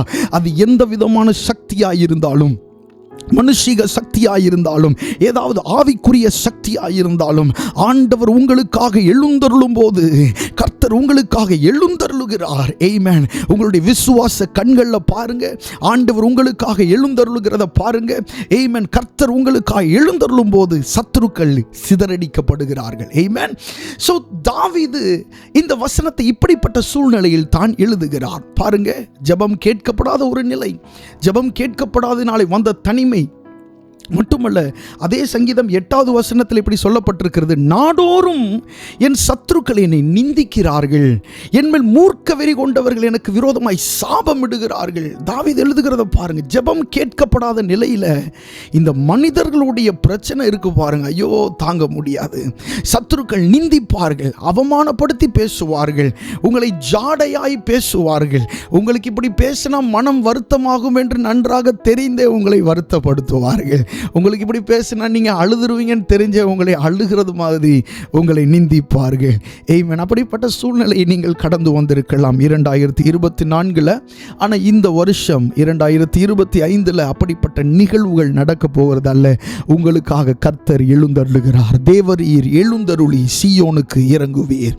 கர்த்தர் எழுந்தருளும் போது சத்துருக்கள் சிதறடிக்கப்படுகிறார்கள். ஆமென். இந்த சத்துருக்கள்லாம் தேவை. சில வெற்றிக்கு விரோதிகள் தேவை, சில ஜெயத்திற்கு விரோதிகள் தேவை. ஆமென். இப்படிப்பட்ட விரோதிகள் எழும்பி இருக்கும் போதுதான் கர்த்தருடைய மகத்தான ரட்சிப்பை, கர்த்தருடைய மகத்தான வெற்றியை நாம் என்ன செய்ய முடியும்? பார்க்க முடியும். இஸ்ரவேல் ஜனங்கள் வனாந்திரத்திலே அவர்கள் அந்த செங்கடலை கடந்து வந்தபோது அவர்கள் பாடின பாட்டு, மோசையோடு சேர்ந்து அவர்கள் பாடின பாட்டு என்ன? கர்த்தர் மகிமையாய் வெற்றி சிறந்தார். ஹல்லேலூயா. ஆமென். மகிமையாய் வெற்றி சிறந்தார். ஜனங்கள் அவருக்கு விரோதமாக எழும்பினார்கள். எகிப்தியர்கள் தேவனுடைய ஜனங்களுக்கு விரோதமாய் எழும்பினார்கள். உங்களுக்கு விரோதமாய் ஒருவன் எழும்புவானே, ஆனால் அவன் உங்களுடைய ஆண்டவருக்கு விரோதமாய் எழும்புகிறான். வேதம் சொல்லுகிறது, உன்னை தொடுகிறவன் என் கண்மணியை தொடுகிறான். உங்களை தொடுகிறவன், உங்களுக்கு விரோதமாயிருக்கிறவன் உங்களுக்கு அல்ல. ஆமென். உங்களை சிருஷ்டித்த கர்த்தருக்கு அவன் விரோதமாயிருக்கிறான். ஆண்டவர் சும்மா விடுவாரா? ஆமென்.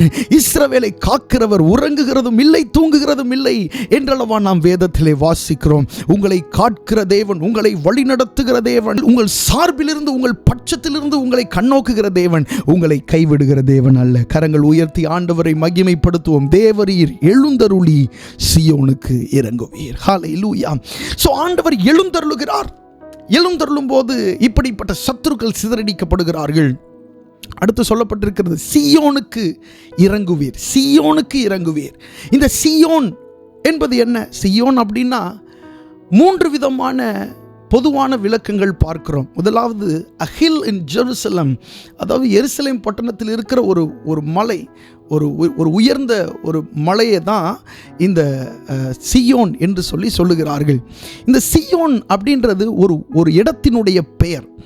தாவீது சீயோன் கோட்டையை பிடித்தான் அப்படின்னு வேதத்தில் நம்ம என்ன செய்கிறோம்? சாமுவேல் புஸ்தகத்தில் நம்ம அதை வாசிக்கிறோம். தாவீது சீயோன் கோட்டையை பிடித்தான். அப்போ அது ஒரு இடம், ஒரு நகரமாக இருக்கிறது. ஆமென். அடுத்து, இந்த சீயோன் அப்படின்றதுக்கு வேற என்ன பொதுவான விளக்கம் அப்படின்னா, அது ஒரு யூதர்களுடைய அடையாளமாக இருக்கிறது. Symbol of the Jewish people. யூதர்களுடைய அடையாளம் தான் இந்த சீயோனாக இருக்கிறது. இவர்கள் இதை அடையாளமாய் கொண்டு வாழ்கிறவர்கள்.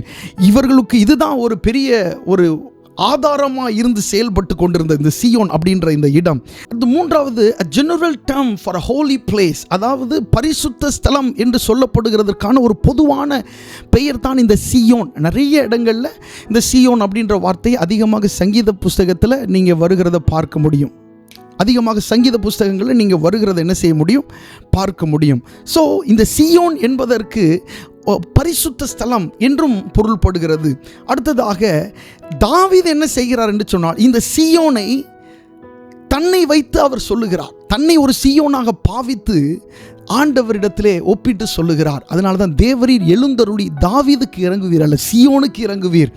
அதை இப்படியும் சொல்லலாம், தேவரீர் எழுந்தருளி தாவீதுக்கு இறங்குவீர் அப்படின்னு இந்த வசனத்தை என்ன செய்யலாம்? சொல்லலாம். ஏனென்றால் தாவீது இந்த சங்கீதத்தில் தன்னை ஒரு சீயோனாக நினைத்து அவர் என்ன செய்கிறார்? சொல்லுகிறார். ஸோ நீங்கள் உங்களுடைய பேரை சொல்லலாம். தேவரீர் எழுந்தருளி, உங்கள் பேரை சொல்லி இறங்குவீர் அப்படின்னு நீங்க சொல்லலாம். ஆமென். சோ தேவரீர் எழுந்தருளி சீயோனுக்கு இறங்குவீர். ஆமென். ஆண்டவர் ஒரு மனுஷனுக்கு இறங்கினால்தான் ஏதாகிலும் நம்முடைய வாழ்க்கையில் நடக்கும். அவர் பரிசுத்தம் உள்ள தேவன், அவர் சத்தியம் உள்ள தேவன். அவர் இறங்கி ஒரு மனுஷனுக்கு ஏதாகிலும் செய்ய வேண்டும் என்று நினைத்தால் ஒழிய வேறு ஒன்றும் சும்மா என்ன செய்யாது, நடக்கவே நடக்காது. நம்முடைய ஆண்டவர் இரக்கமுள்ளவர். ஹல்லேலூயா, இரக்கமுள்ளவர். ஆண்டவர் இறங்கிட்டாரு அப்படின்னு சொன்னா உங்க வாழ்க்கை மாறிடும். ஆண்டவர் உங்களுக்காக இறங்கிட்டாரு அப்படின்னு சொன்னா உங்களுடைய ஜெபத்திற்கான பதில் கிடைத்துவிடும். ஆண்டவர் இறங்கும் போது தான் கிரியைகள் நடைபெறுகிறது. இதை பற்றி நாம் கொஞ்சம் தியானிக்கலாம். பாருங்க, ஏசாயா தீர்க்கதரிசன புஸ்தகம் 14ஆம் அதிகாரம் 1வது வசனத்தை வாசிக்கலாம். ஏசாயா தீர்க்கதரிசன புஸ்தகம் 14ஆம் அதிகாரம் 1வது வசனம். கர்த்தர் யாக்கோபுக்கு இறங்கி பின்னும் இஸ்ரவேலை தெரிந்து கொண்டு அவர்களை அவர்கள் தேசத்திலே தாபரிக்க பண்ணுவார். அந்நியரும் அவர்களோடு சேர்க்கையாகி யாக்கோபின் வம்சத்தோடே கூடிக்கொள்வார்கள். இந்த வசனத்தில் பாருங்க, கர்த்தர் யாக்கோபுக்கு இறங்கி, கர்த்தர் யாக்கோபுக்கு இரக்கம் காண்பித்து பின்னும் இஸ்ரவேலை தெரிந்து கொண்டு அவர்களை அவர்கள் தேசத்திலே தாபரிக்க பண்ணுவார். ஆண்டவர் ஒரு மனுஷன் மேலே இரக்கம் காண்பிக்கும் போது என்ன செய்யப்படுகிறது அப்படின்னு சொன்னா, உங்களுடைய தேசத்திலே உங்களை என்ன செய்கிறார்? ஆண்டவர் தாபரிக்க பண்ணுகிறார். அல்லது இப்படி சொல்லலாம், உங்களுடைய ஸ்தானத்திலே ஆண்டவர் உங்களை வைக்கிறார். நிறைய நேரங்களில் உங்களுடைய ஸ்தானத்தில் நீங்கள் இல்லாமல் இருக்கிறது போல காணப்படும். உங்களுக்கே தெரியும், இது என்னுடைய ஸ்தானம் அல்ல. வேலை பார்க்கிற இடத்துல நீங்கள் எப்பொழுதோ அடுத்த நிலைக்கு நீங்கள் போயிருக்க வேண்டும். ஆனால் அதற்கான திட்டங்கள் எல்லாமே தடைப்பட்டு கொண்டே இருக்கிறது. அதற்கு எதிராக மனிதர்கள் செயல்பட்டு கொண்டிருக்கிறார்கள். சத்ருவானவன் இப்படிப்பட்ட கிரியைகளை உங்களுடைய வேலை ஸ்தலத்தில் என்ன செய்து கொண்டிருக்கிறான். அப்போ உங்களுடைய ஸ்தானத்தில் நீங்கள் இல்லை. ஆண்டவர் ஒரு மனுஷனுக்கு இறங்கும் போது என்ன நடக்கிறது? அவனை அவனுடைய ஸ்தானத்துக்கு என்ன செய்கிறார்? கொண்டு வருகிறார். ஹல்லேலூயா. 2024 உங்களுக்கு வர வேண்டிய இடத்தை, உங்களுக்கு வர வேண்டிய ஸ்தானத்தை எத்தனையோ பேர் ஏமாற்றி பறித்திருக்கலாம். எத்தனையோ பேர் ஆமென் வேறு விதமான காரியங்களெல்லாம் செய்து அந்த இடத்தை, உங்களுக்கு வர வேண்டிய இடத்தை அவர்கள் பிடித்து வைத்திருந்திருக்கலாம். இந்த 2025 ஆமென் ஆண்டவருடைய நாமத்தினால நான் சொல்லுகிறேன், தேவனுடைய இரக்கம் உங்களுக்கு கிடைக்கிறதுனால அவரே உங்களை அவங்களுடைய ஸ்தானத்திற்கு என்ன செய்வார்? கொண்டு போவார். எந்த ஒரு பிரச்சனையும் இல்லாமல் ரிலாக்ஸா அவர் உங்களை உங்களுடைய ஸ்தானத்திற்கு கொண்டு போவார். நீங்கள் இருக்க வேண்டிய இடத்துக்கு உங்களை கொண்டு போவார். நீங்கள் எங்கே இருக்கணும்னு பரலோகம் விரும்புகிறதோ அந்த இடத்திற்கு இந்த வருஷத்தில் ஆண்டவர் உங்களை கொண்டு போவார். அதற்கு விரோதமாக எத்தனை மனிதர்கள் எழும்பினாலும், எத்தனை சத்துருக்கள் எழும்பினாலும், எந்தெந்த சதி ஆலோசனைகள் உங்களுக்கு விரோதமாய் பிணையப்பட்டாலும், கர்த்தர் உங்களுக்கு இறங்குகிறபடியினாலே, ஆமென், அவர் உங்களை தெரிந்து கொண்டிருக்கிறபடியினாலே உங்கள் சார்பில் இருந்து ஆண்டவர் என்ன செய்வார்? கிரியை செய்வார். கடந்த வருஷங்களில் நடந்ததை குறித்து கவலைப்பட வேண்டாம். ஆமென். ஹல்லேலூயா. ஒரு தாழ்வு இருந்தால் ஒரு உயர்வு நிச்சயமாய் உண்டு. ஹல்லேலூயா. அஸ்தமிக்கிற சூரியன் முதல் நாள் அஸ்தமித்தால் அதோடு முடிந்து போய்விட்டது என்று அர்த்தம் அல்ல. அதற்கு ஒரு அதிகாலை உண்டு. ஆமென். அது நிச்சயமாய் மறுபடி உதிக்கிற ஒன்றாய் இருக்கிறது. அதே போல உங்களுடைய வாழ்க்கையில் கர்த்தர் தம்முடைய இரக்கத்தை விளங்க பண்ணுகிறபடினாலே உங்களை உங்களுடைய ஸ்தானத்திற்கு கொண்டு போவார். நீங்கள் இருக்க வேண்டிய ஒரு இடம் உண்டு, அங்கே ஆண்டவர் உங்களை என்ன செய்வார்? கொண்டு போவார். கர்த்தருடைய நாமம் மகிமைப்படுவதாக. அங்கே சொல்லப்படுகிறது, அந்நியரும் அவர்களோடு சேர்க்கையாகி யாக்கோபின் வம்சத்தோடே அவர்கள் கூடிக்கொள்வார்கள் என்று சொல்லப்பட்டிருக்கிறது. ஆமென். கர்த்தருடைய இரக்கம் உங்கள் மேல் இருக்கும்போது, ஆமென், அநேக 1000 பேர் உங்களுடைய இடத்துல இருக்கலாம். ஆனால் தேவன் உங்களை தான் தெரிந்து கொள்வார். ஏனால் கர்த்தரால் தெரிந்து கொள்ளப்பட்டவர்கள் நீங்கள். பரலோகம் உங்களை தெரிந்து கொண்டால், பரலோகம் உங்களை கை காட்டினால் யாரும் உங்களை மறுக்க முடியாது. ஆமென். நீங்கள் போய் நிற்க போகிற அந்த இடத்தை, நீங்கள் அடைய போகிற அந்த ஸ்தானத்தை யாரும் தடுக்க முடியாது. ஏனென்றால் பரலோகம் உங்கள் சார்பில் இருந்து உங்களுக்காக பேசிக் கொண்டிருக்கிறது. ஹல்லேலூயா. ஆமென். உங்கள் பட்சத்தில் இருந்து உங்களுக்காக அது செயல்பட்டு கொண்டிருக்கிறது. உங்கள் வேலை ஸ்தலமாகட்டும், ஆமென், உங்களுடைய வாழ்க்கை பிரகாரமான காரியங்கள் ஆகட்டும், இந்த வருஷத்திலே ஆண்டவருடைய இரக்கம் உங்கள் மேல் இருக்கிறபடியினாலே, ஆமென், நிச்சயமாய் உங்களுடைய ஸ்தானத்திலே ஆண்டவர் உங்களை தாபரிக்க பண்ணுவார். கர்த்தருடைய நாமம் மகிமைப்படுவதாக. இதை பற்றின வசனங்கள் நிறைய வேதாகமத்தில் இருக்கிறது. நான் அந்த இருப்பிடங்களை மாத்திரம் உங்களுக்கு சொல்ல விரும்புகிறேன். நீங்கள் அதை வேண்டுமானால் வீடுகளிலே வாசித்து கொள்ளலாம். எரேமியா 12ஆம் அதிகாரம் 15வது வசனம், அதே போல் எரேமியா 30ஆம் அதிகாரம் 18வது வசனம், எரேமியா 42வது அதிகாரம் 12வது வசனம், அதே போல ஏசாயா தீர்க்கதரிசன புஸ்தகம் 14ஆம் அதிகாரம் 1வது வசனம். இந்த 4 வசனங்களிலேயுமே ஆண்டவர் இது சம்பந்தமான காரியங்களை தான் மறுபடி வெவ்வேறு கோணங்களிலே ஆண்டவர் பேசி இருக்கிறார். உங்களுக்கு நேரம் இருக்குமே ஆனால் வீடுகளிலே இந்த வசனங்களை நீங்கள் வாசித்து பார்த்து அதில் இருந்து கர்த்தருடைய வார்த்தையை நீங்கள் இன்னும் ஆழமாக இந்த பகுதியிலிருந்து நீங்கள் அறிந்து கொள்ளலாம். கர்த்தர் உங்களை ஆசீர்வதிப்பாராக. அடுத்ததாக ஏசாயா 30ஆம் அதிகாரம் 18வது வசனத்திலே சொல்லப்பட்டிருக்கிறது, ஆனாலும் உங்களுக்கு இறங்கும்படி கர்த்தர் காத்திருப்பார். ஏசாயா 30:18, ஆனாலும் உங்களுக்கு இறங்கும்படி கர்த்தர் காத்திருப்பார், உங்கள் மேல் மனதுருகும்படி எழுந்திருப்பார். கர்த்தர் நீதி செய்கிற தேவன், அவருக்கு காத்திருக்கிற அனைவரும் பாக்கியவான்கள். பாருங்க, ஆண்டவர் இறங்குகிறதற்கு ஒரு காலம் உண்டு. அந்த காலத்தில் தான் ஆண்டவர் என்ன செய்வார்? உங்களுக்கு இரக்கத்தை காண்பிப்பார். நீங்கள் நினைக்கலாம், நான் அன்னைக்கு இப்படி தனிமையாய் விட்டு விடப்பட்டேனே, கண்ணீரில் நான் விடப்பட்டேனே, அன்னைக்கு ஆண்டவர் எனக்கு இரக்கம் காண்பிக்கல. இல்லை, அது ஆண்டவருடைய நேரம் அல்ல. ஆனால் இந்த 2025 அதற்கான நேரம் வந்திருக்கிறது. ஹல்லேலூயா. பாருங்க, இந்த வாக்குத்தத்த வசனத்தையே பாருங்க. நமக்கு கொடுக்கப்பட்ட அந்த வசனத்தை, தேவரீர் எழுந்தருளி சீயோனுக்கு இறங்குவீர், அதற்கு தயை செய்யும் காலமும் அப்படின்ற வார்த்தை அங்கே வர்றதை பார்க்கிறோம். அதற்காக குறித்த நேரமும் அப்படின்னு சொல்லப்பட்டிருக்கு. ஸோ ஆண்டவர் ஒரு காரியத்தை செய்கிறதற்கு அவருடைய நேரத்தில் தான் அதை என்ன செய்கிறார். ஸோ ஆண்டவர் உங்களுக்கு இறங்கும்படி கர்த்தர் காத்திருப்பார்.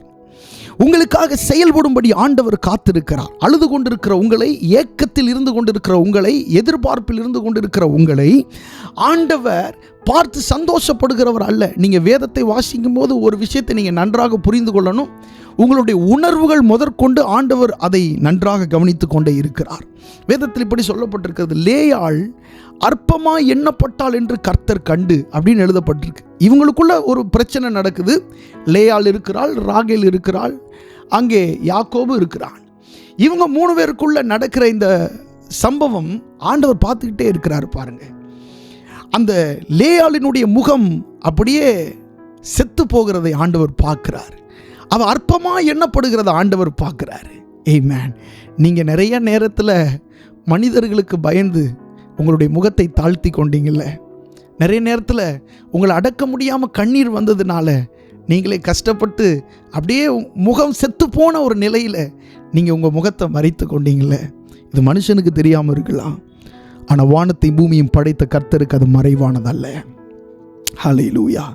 லேயாள் அற்பமாக எண்ணப்பட்டாள் என்று வேதம் சொல்லுகிறது. கர்த்தர் கண்டு, ஆமென், ஆண்டவர் அதை பார்க்கிறார். அவள் அற்பமாக எண்ணப்பட்டதை பார்க்கிறாள். அப்புறம் புதிய ஏற்பாட்டில் வரும்போது அங்கே இன்னொரு சம்பவம் எழுதப்பட்டிருக்கிறது. அவள் அழுகிறதையும் அவளோடு நிற்கிற யூதர்கள் அழுகிறதையும் ஆமென் இயேசு கண்டபோது அவர் ஆவியிலே கலங்கி என்று சொல்லப்பட்டிருக்கிறது.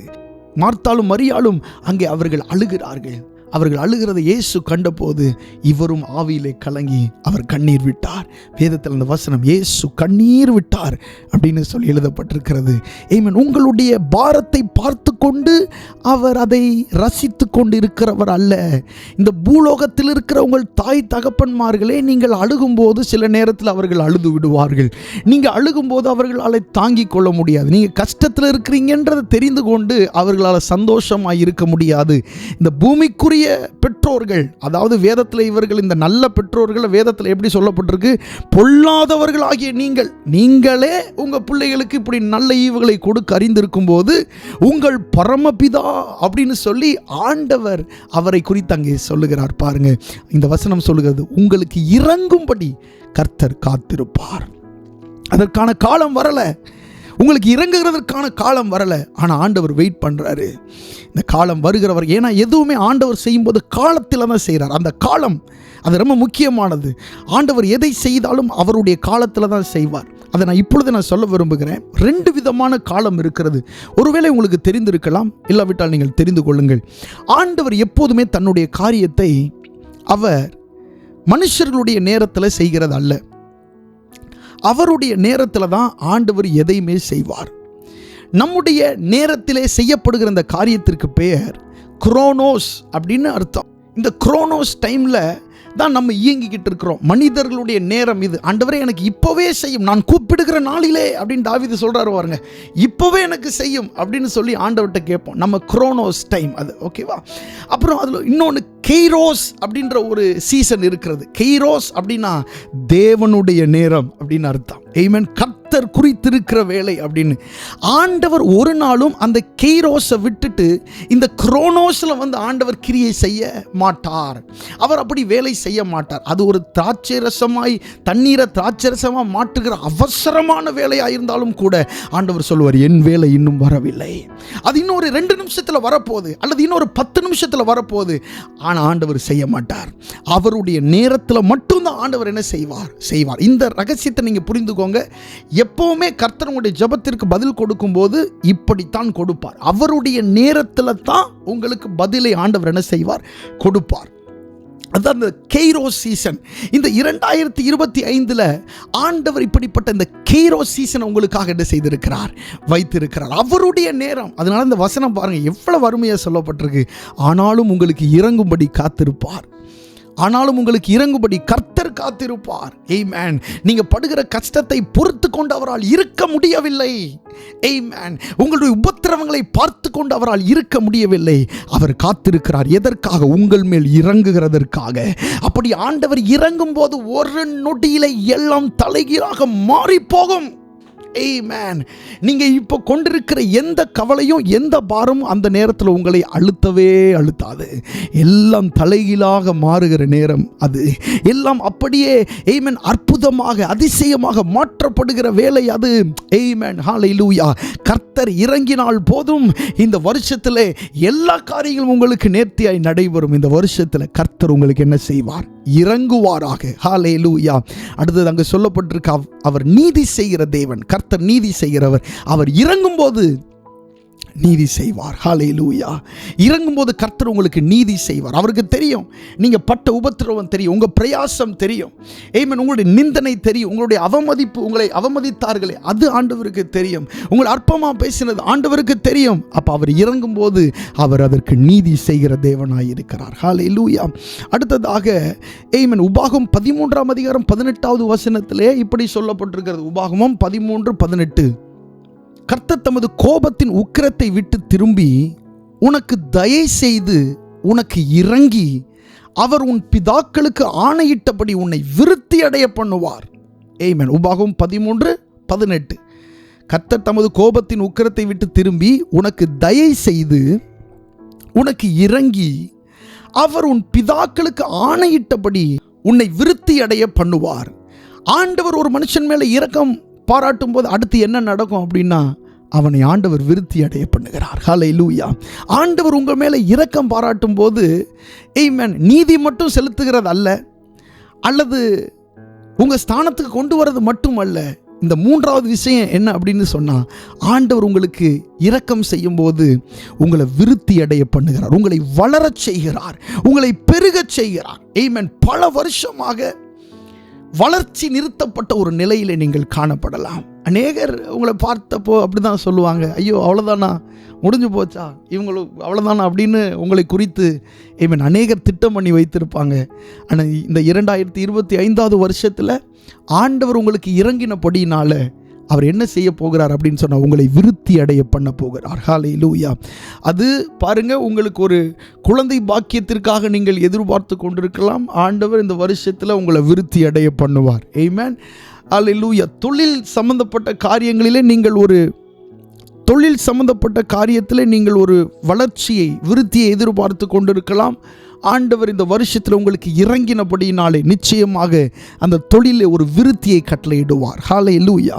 ஆமென். உங்களுடைய பக்தியில் விருத்தி காணப்படும்.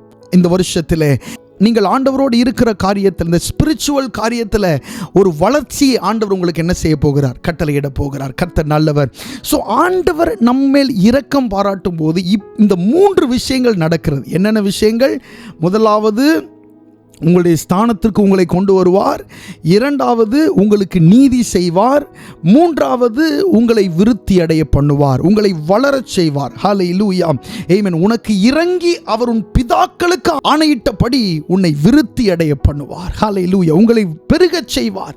எப்பவுமே பாவம் தான் ஒரு மனுஷனை சிறுக பண்ணும். பாவம் ஒரு மனுஷன் என்ன பண்ணும்? சிறுக பண்ணும். ஹல்லேலூயா, நீங்கள் இருக்கிற இடத்துலேருந்து கீழே வருகிறீங்க அப்படின்னு சொன்னால் அது ஒரு பாவத்தினால ஒரு காரணமாக இருந்து அது ரொம்ப கஷ்டமான ஒரு விஷயம். ஆமென். இந்த வருஷத்தில் அதையெல்லாம் ஆண்டவர் மாற்றி போடுவாராக. உங்களை முழுமையாய் மன்னிப்பாராக. உங்கள் மேல் தம்முடைய இரக்கத்தை விளங்க பண்ணுவாராக. உங்களை ஆண்டவர் மறுபடி விருத்தி அடைய பண்ணுவாராக. கர்த்தருடைய நாமம் மகிமைப்படுவதாக. அடுத்ததாக, கர்த்தர் தயை செய்கிற ஒரு காலம் உண்டு. நான் ஏற்கனவே சொன்னது போல ஆண்டவர் எல்லாவற்றையும் அதனுடைய காலத்தில் தான் ஆண்டவர் என்ன செய்கிறார். பிரசங்கி புஸ்தகத்தில் அதனுடைய வசனம் நிறைய பார்க்குறோம். ஆமென். பிறக்க ஒரு காலம் உண்டு, இறக்க ஒரு காலம் உண்டு, நட ஒரு காலம் உண்டு, நட்டத்தை பிடுங்க ஒரு காலம் உண்டு, அள ஒரு காலம் உண்டு, நகைக்க ஒரு காலம் உண்டு. இப்படி எல்லாத்துக்கும் ஒரு காலம் இருக்கிறது என்று வேதத்தில் சொல்லப்பட்டிருக்கிறது. அதுபோல் நீங்கள் கஷ்டப்படுறதுக்கான ஒரு காலம் இருந்தது. அது 2024 வரைக்கும். கடந்த வருஷம் நல்லா கஷ்டப்பட்டுட்டீங்க, நல்லா அவமானப்பட்டுட்டீங்க, நல்லா நிந்திக்கப்பட்டீங்க. ஆமென். அதுக்கான காலம். இந்த 2025 இது கர்த்தருடைய காலம். ஹல்லேலூயா, இது அவர் பொறுப்பெடுத்துக் கொள்ளுகிற ஒரு காலம். ஆமென். நீங்கள் என்ன பாருங்கள், ஆண்டவர் உங்களுக்கு நிச்சயமாக அவர் நன்மை செய்கிறதற்கு அவர் உண்மை உள்ளவர். ஆமென். எத்தனை பேர் இப்படிப்பட்ட விசுவாசத்தோடு இதை கேட்குறீங்கன்னு தெரில. ஆனால் யாருடைய இருதயங்கள்லாம் விசுவாசம் பயங்கரமாக கிரியை செய்துட்ருக்கோம், நிச்சயமாக உங்களுடைய வாழ்க்கையில் மிகப்பெரிய ஒரு மாற்றத்தை உங்களுடைய கண்கள், அந்நிய கண்கள் அல்ல, உங்கள் கண்களே அதை என்ன செய்யும்? காணும். ஆவிக்குரிய கண் இல்லை, உங்களோட மாம்ச கண்கள் ஆண்டவர் உங்களுக்கு செய்ய போகிறத நிச்சயமாய் காணும். நிறைய பேர் 2024 வருஷத்தில் ஆண்டவர் செய்ய போகிறத விசுவாச கண்களில் மட்டும்தான் பார்த்துருக்கிறீங்க. உங்களுக்கு தெரியும் ஆண்டவர் இப்படி செய்ய போகிறாருன்னு சொல்லி. ஆனால் இந்த வருஷத்தில் உங்களுடைய மாம்சீக கண்கள் என்ன செய்ய போகிறது? காணப்போகிறது. வேதம் சொல்கிறது, கர்த்தருடைய மகிமை வெளியரங்கமாகும்.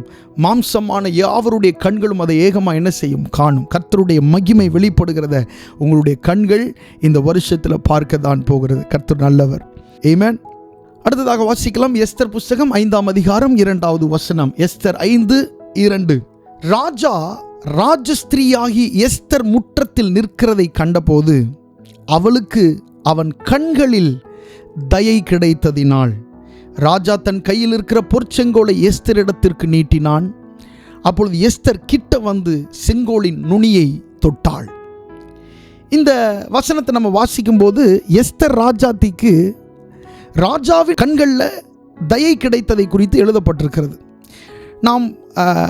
நமக்கு கொடுக்கப்பட்ட அந்த வாக்குத்தத்த வசனத்தை சற்று நினைவு கூர்ந்து பார்ப்போம். தேவரீர் எழுந்தருளி சீயோனுக்கு இறங்குவீர், அதற்கு தயை செய்யும் காலமும் அதற்காக குறித்த நேரமும் வந்தது. அதற்கு தயை செய்யும் காலம், அந்த வார்த்தை தயை செய்யும் காலம். இந்த காலம் எப்படிப்பட்ட காலம்? இது ஆண்டவர் எனக்கு தயை செய்யும் காலம். கரங்களை உயர்த்தி சொல்லுங்க, இது ஆண்டவர் எனக்கு தயை செய்யும் காலம். ஹல்லேலூயா. கர்த்தர் உங்களுக்கு தயை செய்கிற ஒரு காலம். வேதத்தில் நிறைய காலம் இருக்குது. ஆபத்து காலம்னு இருக்குது, நெருக்கப்படுகிற காலம்னு இருக்குது, தீங்கின் காலம் இருக்குது, உபத்திரவ காலம் இருக்குது, சஞ்சலம் அனுபவிக்கிற, இப்படி நிறைய காலங்கள் வேதத்தில் இருக்குது. அதில் ஒரு நல்ல காலம் என்ன காலம்? ஆமென். தயை செய்கிற காலம். ஹல்லேலூயா. தயை செய்கிற காலம். ஆண்டவர் உங்களுக்கு தயை செய்கிற காலம். இந்த காலத்தையும் நீங்கள் என்ன செய்றீங்க? இந்த வருஷத்தில் நீங்கள் கடந்து போக போகிறீங்க. அந்த அழுகையின் காலத்தை தாண்டி வந்த நீங்கள், கஷ்டத்தோடு தாண்டி வந்த நீங்கள், அவமானத்தின் காலத்தை தாண்டி வந்த நீங்கள் இந்த தயை செய்யும் காலத்துக்குள்ளாக பிரவேசிக்கிறீர்கள். இந்த வசனத்தில் சொல்லப்பட்டிருக்கு பாருங்க, அவளுக்கு அவன் கண்களில் தயை கிடைத்ததினால். ராஜாவினுடைய கண்களிலே ராஜஸ்திரீ ஆகிய இந்த பெண்ணுக்கு, எஸ்தருக்கு தயை கிடைத்தது. அவள் ஜெபித்தவளாயிருந்தாள். 3 நாட்கள் இரவும் பகலும் புசியாமல் குடியாமல் அவள் ஜெபித்திருந்தாள். கடந்த வருஷத்தில் நிறைய ஜெபம் பண்ணி இருக்கிறீங்க. ஆண்டவருடைய சமூகத்தில் நிறைய உங்களுடைய இருதயத்தை ஊட்டி இருக்கிறீங்க. ஜெபித்து முடித்து நீங்கள் வந்திருக்கிறீங்க. சூழ்நிலை கஷ்டமாக இருக்கும் போதே அதை செய்திருக்கிறீங்க. ஆண்டவர் என்ன செய்கிறார்? ஜெபித்து முடித்து வந்திருக்கிற உங்களுக்கு, ஜெபத்தோடு வந்திருக்கிற உங்களுக்கு, தாகத்தோடு வந்திருக்கிற உங்களுக்கு ஆண்டவர் சொல்லுகிறார், இது தயை செய்கிற காலம். ஹல்லேலூயா. ஆமென். இது ஆண்டவர் உங்களுக்கு தயையை காண்பிக்கிற காலம். அன்றைக்கு எஸ்தருக்காக ஒரு செங்கோல் அங்கே நீட்டப்பட்டது. ராஜா தன் கையில் இருக்கிற பொற்செங்கோலை எஸ்தரிடத்திற்கு நீட்டினான். ஹல்லேலூயா, ஆமென். உங்களுக்கு நேராக கர்த்தருடைய பொற்செங்கோல் நீட்டப்படுகிறது. அர்த்தம் என்ன? நீங்கள் ஒரு வேண்டுதலோடு, ஒரு விண்ணப்பத்தோடு அந்த ராஜாவின் இடத்துல எஸ்தர் போனது போல நீங்களும் ஒரு விண்ணப்பத்தோடு இருக்கிறீர்கள். உங்களுக்கும் ஒரு தேவை இருக்கிறது. உங்களுக்கும் சில காரியங்கள் நடந்தேற வேண்டிய ஒரு கட்டாயம் இருக்கிறது. ஏனென்றால் உங்களை சுற்றி நெருக்கமான ஒரு காலத்தில் நீங்கள் போய்கொண்டிருக்கிறீர்கள். இந்த நேரத்தில் ஆண்டவர் உங்களுக்கு பதில் கொடுத்தே ஆகணும். நம்ம வாசித்தது போல, ஆண்டவரை தீவிரமாக எனக்கு உத்தரவு அருளும் என்று சொல்லி தாவீது கேட்டது போல, உங்களுக்கும் உங்களுடைய நேரம் அப்படிதான் இருக்கு. ஆண்டவரை ஒவ்வொரு நாளையும் என்னால் கடந்து போக முடியல, அவ்வளவு நெருக்கமாக இருக்கிறது. ஆமென். ஆண்டவர் என்ன செய்கிறார் அப்படின்னு சொன்னா, அவருடைய பொற்செங்கோலை உங்களிடத்திற்கு ஆண்டவர் என்ன செய்கிறார்? நீட்டுகிறார். ஹல்லேலூயா, ஆமென். நம்முடைய பரலோக ராஜா உங்களுக்காக பொற்செங்கோலை நீட்டுகிறார். இந்த பொற்செங்கோலை ராஜா ஆமென் ஒரு சேவகன் இடத்தில் அல்ல நீட்டினது, அல்லது அரண்மனையிலே வேலை செய்கிற வேலைக்காரன் இடத்தில் அல்ல நீட்டினது, ராஜஸ்திரியின் இடத்திலே, மணவாட்டியின் இடத்திலே இந்த ராஜா தன்னுடைய பொற்செங்கோலை நீட்டினான். ஆமென். தேவனுடைய மணவாட்டிகளாய் இந்த பூமியில இருக்கிற நாம், ஆமென், பரலோகத்தின் மணவாட்டியாய் இந்த பூமியில இருக்கிற நாம் அவருடைய பொற்செங்கோலை தொடுகிறதற்கு இந்த வருஷத்தில் நாம் ஆயத்தமாவோமாக. இந்த நாளிலே நாம் ஆயத்தமாவோமாக. கர்த்தருடைய தயை செய்யும் காலம் நம்மிடத்தில் என்ன செய்திருக்கிறது? வந்திருக்கிறது. அந்த ராஜா சொல்லுகிற அந்த வார்த்தையை நீங்க கேட்கும்போது, அந்த 5வது அதிகாரம், எஸ்தர் 5ஆம் அதிகாரம் 3வது வசனத்திலிருந்து 5ஆவது வசனம் வரைக்கும் நம்ம வாசிக்கும் போது அங்கே சொல்லப்பட்டிருக்கிறது, எஸ்தர் ராஜாத்தியே உனக்கு என்ன வேண்டும்? இந்த ராஜா கேட்கிறார். பல நாட்கள் எஸ்தரை அந்த ராஜா பார்க்கல. ஆனால் எஸ்தர் வந்த உடனே கேட்ட கேள்வி, உனக்கு என்ன வேண்டும்? ஆண்டவர் உங்களுக்கு தயை செய்கிற காலத்தில் தான் உங்கள்கிட்ட கேட்பார், உனக்கு என்ன வேண்டும்? நீங்கள் என்ன சொல்கிறீங்களோ அதுதான் நடக்கும். ஹல்லேலூயா. அப்படிப்பட்ட ஒரு காலம் வந்திருக்கிறது. நீங்கள் சொல்கிறது நடக்கும். ஆமென். நீங்கள் ஆண்டவர்கிட்ட விரும்பி கேட்கறது நடக்கும். ரொம்ப நாள் துயரப்பட்டவங்கள, ரொம்ப நாள் வேதனைப்பட்டவங்கள இந்த பெண் இருக்க பாருங்க, ஜெபம் பண்ணிட்டு எதிர்பார்ப்போடு போன இந்த பெண்ணிடத்தில் ராஜா சொன்ன வார்த்தை, உனக்கு என்ன வேண்டும்? இந்த 2025வது வருடத்தில் இந்த தயை செய்யும் காலம், இந்த வருஷத்தை நம்ம இப்படியே கூப்பிடுவோம், தயை செய்யும் காலம். இது கர்த்தர் நமக்கு தயை செய்கிற காலம். இந்த காலத்தில் ஆண்டவர் நம்ம இடத்துல என்ன கேட்கிறார்? உனக்கு என்ன வேண்டும்? பாருங்க, நிறைய காரியங்கள் ஆண்டவர் திட்டம் பண்ணி நமக்கு செய்வார். அது ஒரு வகையான ஆசீர்வாதம். ஆண்டவர் திட்டம் பண்ணி நமக்கு ஆண்டவர் செய்வார். ஆனால் இந்த காலத்தில் ஆண்டவர் என்ன செய்கிறார்னா, அவர் ஆயத்தம் பண்ணினது அல்ல, நம்மிடத்தில் கேட்கிறார், உனக்கு என்ன வேண்டும்? கர்த்தர் தயை செய்கிற காலத்தில் இப்படித்தான், உங்களுக்கு என்ன வேண்டும்? உங்களுக்கு என்ன செய்யப்படணும்? இன்னைக்கு உங்களுக்கு என்ன வேண்டும்? நீங்கள் போயிட்டு இருக்கிற இந்த சூழலில் என்ன வேண்டும்? மனம் திறந்து ஆண்டவரிடத்தில் நீங்கள் சொல்லுங்க. இந்த வருஷத்தில் மனம் திறந்து, ஆமென், இது தயை செய்கிற காலம், உங்களுக்காக கர்த்தர் இரக்கம் செய்கிற காலம். கர்த்தர் நல்லவர். ஆமென். அடுத்ததாக 4-5 வசனத்தை வாசிக்கும் போது அங்கே இப்படி எழுதப்பட்டிருக்கிறது, அப்பொழுது எஸ்தர் ராஜாவுக்கு சித்தமானாள், நான் தமக்கு செய்வித்த விருந்துக்கு ராஜாவும் ஆமானும் இன்றைக்கு வர வேண்டும் என்றாள். அப்பொழுது ராஜா எஸ்தர் சொற்படி செய்ய ஆமானை தீவிரித்து வரும்படி சொல்லி எஸ்தர் செய்த விருந்துக்கு ராஜாவும் ஆமானும் வந்தார்கள். பாருங்க, இந்த 5வது வசனத்தில் சொல்லப்பட்டிருக்கிறது, அப்பொழுது ராஜா எஸ்தர் சொற்படி செய்ய, ஆமென், உங்கள் சொற்படி செய்ய ராஜா என்ன செய்கிறார்? உத்தரவிடுகிறார். உங்கள் சொற்படி நீங்க சொல்லணும், வாய்கள் திறந்து, அப்பா எனக்கு இந்த காரியத்தில் நீங்க தெளிவா ஆண்டவரிடத்தில் உங்களுக்கு என்ன செய்யப்படணும், உங்களுக்கு ஆண்டவர் என்ன செய்யணும் இந்த தயை செய்கிற காலத்தில் அப்படின்னு நீங்கள் ஆண்டவரிடத்தில் சொல்லும்போது அதை செய்கிறதற்கு அவர் உத்தரவிடுகிறார். நிறைய நேரத்தில் நாம் உத்தரவிடும்போது ஒன்றுமே நடக்கிறது அல்ல. ஆனால் உத்தரவிட வேண்டியவர், வேதம் சொல்லுகிறது, அவர் சொல்ல ஆகும், அவர் கட்டளையிட நிற்கும் என்று சொல்லப்பட்டிருக்கிறது. ஸோ அவர் உங்களுக்கு சொல்லும்போது, அவர் உங்களுக்காக கிரியை செய்யும்போது அற்புதங்கள், அடையாளங்கள் தானாக என்ன செய்யும்? இந்த வருஷத்தில் நிச்சயமாக நடக்கும். கடந்த வருடத்தில் ஆண்டவர் நம்மிடத்தில் என்ன பேசினார் என்று உங்களுக்கு ஞாபகம் இருக்கிறதா? ஆமென். நீ தண்ணீர்களை கடக்கும்போது நான் உன்னோடு இருப்பேன், நீ ஆறுகளை கடக்கும்போது அவைகள் உன்மேல புரள்வதில்லை, நீ அக்கினியில் நடக்கும்போது வேகாதிருப்பாய், அக்கினி ஜுவாலை உன் பேரில் என்ன செய்யாது? பற்றாது என்று ஆண்டவர் நம்மிடத்தில் கடந்த வருடத்தில் பேசினார். அதுபோல் நிறைய தேவ பிள்ளைகள் ஆமென் அக்கினியை கடந்து வந்தது உண்டு, ஆறுகளை கடந்து வந்தது உண்டு, தண்ணீர்களை கடந்து வந்தது உண்டு. ஆனால் நீங்கள் யாரும் மூழ்கி போகலை, நீங்கள் யாரும் வெந்து போகலை, எந்த நதியும் எந்த ஆறுகளும் உங்கள் மேலே புரண்டு போகவே இல்லை. கர்த்தர் உங்களை ஜெயமாக கொண்டு வந்திருக்கிறார். ஹல்லேலூயா. ரொம்ப உண்மை அப்படின்னு சொல்கிறவங்க கரங்களை உயர்த்தி ஆண்டவருக்கு மகிமை செலுத்துங்க. ஹல்லேலூயா. ஆமென். அக்கினி ஜுவாலை உங்களை என்ன செய்யாது? பற்றாது. அக்கினி ஜுவாலை உங்களை பற்றாது. ஆண்டவர் உங்களுக்காக துணை செய்கிறார். கர்த்தர் உங்கள் சார்பில் என்று உங்களுக்காக பேசுகிறார். கர்த்தருடைய நாமம் மகிமைப்படுவதாக. அடுத்ததாக இன்னொரு வசனத்தை வாசிக்கலாம். ரூத் புஸ்தகம் 2ஆம் அதிகாரம் 10வது வசனம். அப்பொழுது அவள் தரையிலே முகம் குப்புற விழுந்து வணங்கி, நீர் என்னை விசாரிக்கும்படி எனக்கு எதினாலே உம்முடைய கண்களில் தயை கிடைத்தது. பாருங்க, இங்கே ரூத் சொல்லுகிற வார்த்தையை பாருங்க. ரூத் ஒரு மோவாபிய பெண். நமக்கு தெரியும், சம்பவங்கள் எல்லாம் நமக்கு தெரியும். அதனால் அந்த சரித்திரத்தை உங்களுக்கு நான் சொல்ல விரும்பவில்லை. அந்த சரித்திரம் நமக்கு நன்றாக தெரியும். ரூத் ஒரு மோவாபிய பெண். நிறைய பிரச்சனைகளுடைய குடும்பத்தில் நடந்தது. அவர்கள் அங்கே நவோமியோடு கூட சேர்ந்து தன்னுடைய மதர் இன்லாவோட கூட சேர்ந்து அவங்க என்ன செய்கிறாங்க? இஸ்ரவேல் தேசத்துக்கு அவங்க வந்து விடுகிறாங்க. வந்த உடனே அங்கே அவர்கள் பிழைப்புக்காக என்ன செய்கிறார்கள்னு சொன்னால், இந்த ரூத் மருமகளான இந்த ரூத் என்ன செய்கிறான்னா, அவள் கதிர்களை பொறுக்கும்படி வயல்வெளிக்கு அங்கே போகிறாள். ஏழைப்பாளை ஜனங்கள் தான் இந்த மாதிரி கதிர் இருக்கிற நாளில் போய் சிதறுகிற அந்த கதிர்களை எல்லாம் என்ன செய்வார்கள்? பொறுக்கிக் கொள்வார்கள். ஏனென்றால் அது ஆண்டவருடைய கட்டளை. நீ கதிர்களை அறுக்கும்போது அதை தூரோடு சேர்த்து அறுத்துறாம சிலதை அப்படியே சிந்த விட்டுறணும், அது ஏழைகள் எடுத்துக்கொள்ளும்படி அப்படின்னு சொல்லி ஆண்டவர் கட்டளை இட்டிருக்கிறாரு. அது பழைய ஏற்பாட்டில் நியமங்கள் ஆக்கப்பட்டிருக்கிறது. ஸோ அதுக்காக இந்த கதிர்களை சிந்த விடுவார்கள். அதை பொறுக்கிறதுக்கு நிறைய கூட்டம் வரும், ஒரு ஆள் இல்லை.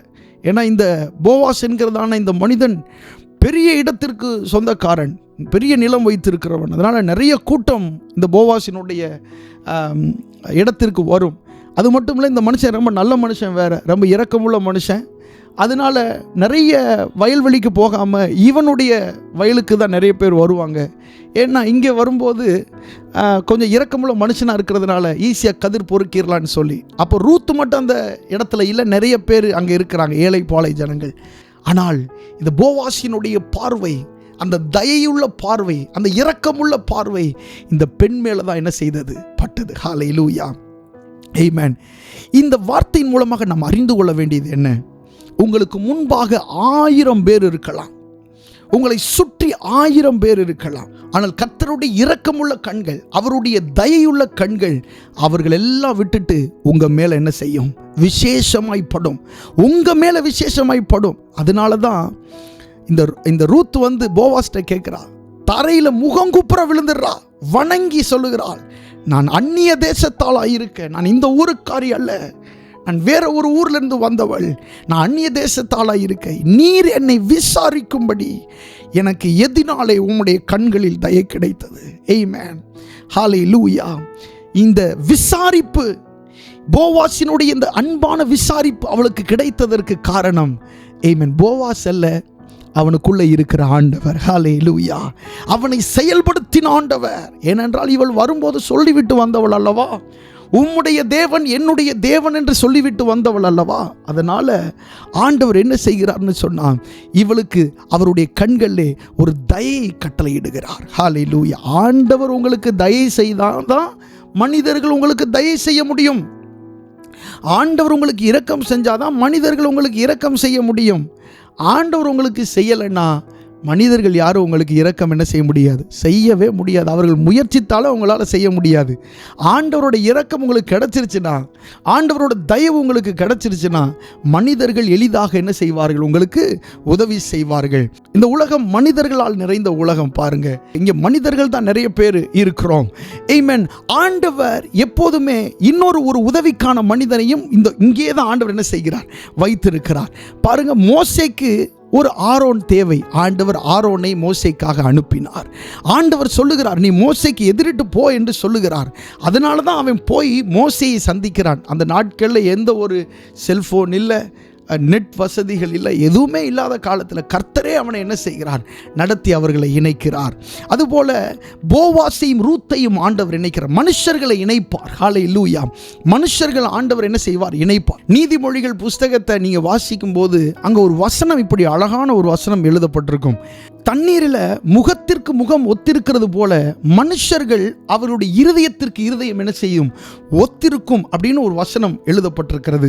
அதாவது ஒரு தண்ணீரில் பார்க்கும்போது உங்களுடைய முகமும் அந்த தண்ணீரில் இருக்கிற பிம்பமும் ஒன்றா தெரிகிறது போல மனுஷருடைய இருதயமும் ஒன்று சேர்ந்து இருக்குமா? இதே இருதயத்தை போல இன்னொரு இருதயம் என்ன செய்யுமா? இருக்குமா? நீதிமொழிகள் எழுதப்பட்டிருக்கு இந்த வசனம். அது மாதிரி 2 இருதயங்கள் ஒன்றாகும், 2 மனநிலைகள் ஒன்றாகும். ஆரோனும் மோசையும் இணைந்து அவர்கள் என்ன செய்கிறார்கள்? பயணம் செய்கிறார்கள். இங்கே போவாசையும் ரூத்தையும் ஆண்டவர் இணைத்து என்ன செய்கிறார்? ஒரு பயணத்தை அங்கே துவங்குகிறார். அப்புறம் சவுலையும் தாவீதையும் ஆண்டவர் இணைக்கிறார். அதற்கு முன்பாக பார்த்தா சாமுவேலையும் சவுலையும் கூட ஆண்டவர் என்ன செய்திருக்கிறார்? இணைத்திருக்கிறார். ஆண்டவர் சாமுவேல்கிட்ட சொல்றார், நாளை இந்நேரத்தில் ஒரு மனுஷனை அனுப்புவேன் அப்படின்னு சொல்லி ஆண்டவர் சாமுவேல் தீர்க்கதரிசிட்ட சொல்லிட்டார். அடுத்த நிமிஷமே சவுலினுடைய வீட்டில் இருந்த அந்த கழுதை என்ன செய்தது? காணாமல் போயிட்டு. கழுதையை தேட போன இந்த மனுஷன் நேராக வந்து சாமுவேலை பார்த்து அங்கே அவர்களுடைய பயணம் ஒன்றாக என்ன செய்கிறது? துவங்குகிறது. மனுஷருடைய இருதயத்திற்கு இருதயம் ஒத்திருக்கும். அடுத்து வனாந்தரத்தில் சம்பந்தமே இல்லாமல் ஒரு பையன், ஒரு சின்ன பையன், பேர் தாவீது, அவன் அங்கே இருக்கிறான், ஆடுகளை மேய்த்து கொண்டிருக்கிறான். இவனை ஆண்டவர் அரண்மனையில் இருக்கிற சவுலோடு இணைக்கிறார். பாருங்க, இவனை யாரோடு இணைக்கிறார்? அரண்மனையில் இருக்கிற சவுலோடு இணைக்கிறார். காரணங்கள் நமக்கு தெரியும், நன்றாக தெரியும். அவனுக்கு ஒரு பொல்லாத ஆவி கிரியை செய்யும் போது இவன் ஒரு அந்த இசைக்கருவியை மீட்ட வேண்டிய அவசியம் இருக்கிறது. ஸோ நன்றாய் வாசிக்க தெரிந்த ஒரு மனுஷனை அவங்க கூட்டிகிட்டு வர்றாங்க. அது தாவீதா இருக்கிறாரு. அங்கிருந்து தாவீதுக்கும் சவுலுக்குமான ஒரு பயணம் என்ன செய்யுது? தொடங்குது. இது மாதிரி புதிய ஏற்பாட்டில் பார்த்தா பவுலோடு பயணம் செய்தவர்கள், இயேசு கிறிஸ்துவோடு பயணம் செய்த சீஷர்கள், உலகத்தில் எத்தனையோ பேர் இருக்கிறாங்க. ஆனால் ஆண்டவர் தம்முடைய சாட்சிகளாக, சீஷர்களாக தெரிந்து கொண்டது இந்த 12 பேர் தான். அவர்களோடு சேர்ந்து அவருடைய பயணம் இந்த பூமியில் இருந்ததை பார்க்கிறோம். ஸோ மனிதர்களை இணைக்கிறார். கர்த்தர் தயவு செய்கிற காலம் வரும்போது ஆண்டவர் மனிதர்களை என்ன செய்கிறார்? ஒன்றோடு ஒன்றாக இணைக்கிறார். இன்றைக்கு ஆண்டவர் இந்த வாக்குத்தத்த செய்தியின்படி ஆண்டவர் உங்களை என்ன செய்வாராக? ஆசீர்வதிப்பாராக. தேவரீர் எழுந்தருளி சீயோனுக்கு இறங்குவீர், அதற்கு தயை செய்யும் காலமும் அதற்காக குறித்த நேரமும் வந்தது. ஹல்லேலூயா. அடுத்ததாக ஒரே ஒரு வசனத்தை மட்டும் நம்ம வாசித்து நம்ம முடிக்க போகிறோம். ஆதியாகமம் 21ஆம் அதிகாரம் 2வது வசனம். ஆதியாகமம் 21:2 வாசிக்கலாம். ஆபிரகாம் முதிர் வயதாய் இருக்கையில் சாராள் கர்ப்பவதியாகி தேவன் குறித்திருந்த காலத்திலே அவனுக்கு ஒரு குமாரனை பெற்றாள். எப்படி? ஆபிரகாம் முதிர் வயதாய் இருக்கையில் சாராள் கர்ப்பவதியாகி தேவன் குறித்திருந்த காலத்திலே அவனுக்கு ஒரு குமாரனை பெற்றாள். இங்கே பாருங்க, இந்த சம்பவத்தில் நமக்கு இதனுடைய பின்னணியும் எல்லாம் நமக்கு நல்லா தெரியும். இந்த சம்பவத்தில் ஆண்டவர் குறித்திருந்த காலத்தில் தான் சாராளுக்கு ஒரு குமாரன் என்ன செய்தான்? பிறந்தான். கர்த்தர் குறித்திருந்த காலத்திலே. இந்த இந்த இந்த இந்த காலம் வந்து ஆண்டவர் உங்களுக்கென்று குறித்திருக்கிற காலம். ஹல்லேலூயா. ஆமென். நீங்கள் எவ்வளோ கஷ்டத்தோடும் பாரத்தோடும் நீங்கள் கடந்து வந்திருந்தாலும் பரவாயில்லை. பல வருஷங்களை இப்படியே நீங்கள் ஏக்கத்தில் கழித்து இருக்கலாம். வருஷக்கணக்கா சொல்கிறது சும்மா 1 மாதம் 2 மாதம் அல்ல, வருஷக்கணக்காக 5 வருஷம் 8 வருஷம் 10 வருஷம் இத்தனை வருஷமாக நான் காத்துட்டு இருக்கிறேன். ஆண்டவர் இது உங்களுக்கு குறித்த காலமாக மாற்றி தருகிறார். ஆமென். இதுதான் உங்களுக்கென்று ஆண்டவர் குறித்த ஒரு காலம். உங்களுக்கு அற்புதத்தை செய்யும்படி, உங்களுக்கு பதில் கொடுக்கும்படி, உங்களுக்கு குழந்தை பாக்கியத்தை தரும்படி, ஆமென், உங்களுடைய வாழ்க்கையில் நன்மை செய்யும்படி கர்த்தர் குறித்திருக்கிற காலம் இதுதான். ஹல்லேலூயா. ஆமென். நீங்கள் குறித்திருக்கிற காலத்தில் அல்ல, ஆண்டவர் குறித்திருக்கிற காலத்தில் தான் கிரியை செய்கிறார். ஹல்லேலூயா. நிறைய காலத்தை நீங்கள் குறிச்சிருப்பீங்க. ஆண்டவர் இந்த நாளில் இது நடந்திருக்கணும் அப்படின்னு நீங்கள் நிறைய ஏமாற்றப்பட்டிருக்கலாம். அதை பற்றி நீங்கள் கவலைப்பட வேண்டாம். நீங்கள் குறித்திருக்கிற காலத்தில் அல்ல, ஆண்டவர் குறித்திருக்கிற காலத்தில் தான் ஆண்டவர் என்ன செய்கிறார்? அற்புதத்தை செய்கிறார். அந்த குறித்த காலத்தை இந்த நாட்கள் ஆண்டவர் உங்களுக்காக கொண்டு வந்திருக்கிறார். இந்த காலம் எல்லாமே ஆண்டவருடைய கரத்துக்குள்ளே இருக்கிறது. வேதத்தில் வாசிக்கிறோம், ஆமென், காலங்கள் கர்த்தருடைய கரத்திலே இருக்கிறது என்று சொல்லி வேதத்திலே வாசிக்கிறோம். அடுத்ததாக ஒரே ஒரு வசனத்தை வாசித்து முடிச்சிடலாம். ஏசாயா 35:4, மனம் பதறுகிறவர்களை பார்த்து நீங்கள் பயப்படாதிருங்கள், திடன் கொள்ளுங்கள், இதோ உங்கள் தேவன் நீதியை சரிகட்டவும் உங்கள் தேவன் பதிலளிக்கவும் வருவார், அவர் வந்து உங்களை இரட்சிப்பார் என்று சொல்லுங்கள். ஆமென். கர்த்தர் உங்களுக்காக பதிலளிக்கும்படி வருகிறார். கர்த்தர் உங்களுக்கு பதிலளிக்க அவர் வருகிறார், நீதி செய்ய வருகிறார். ஹல்லேலூயா. ஆமென். உங்களுடைய சத்துருக்களுக்கு சரிகட்ட அவர் வருகிறார். ஹல்லேலூயா. தேவரீர் எழுந்தருளி சீயோனுக்கு இறங்குவீர்.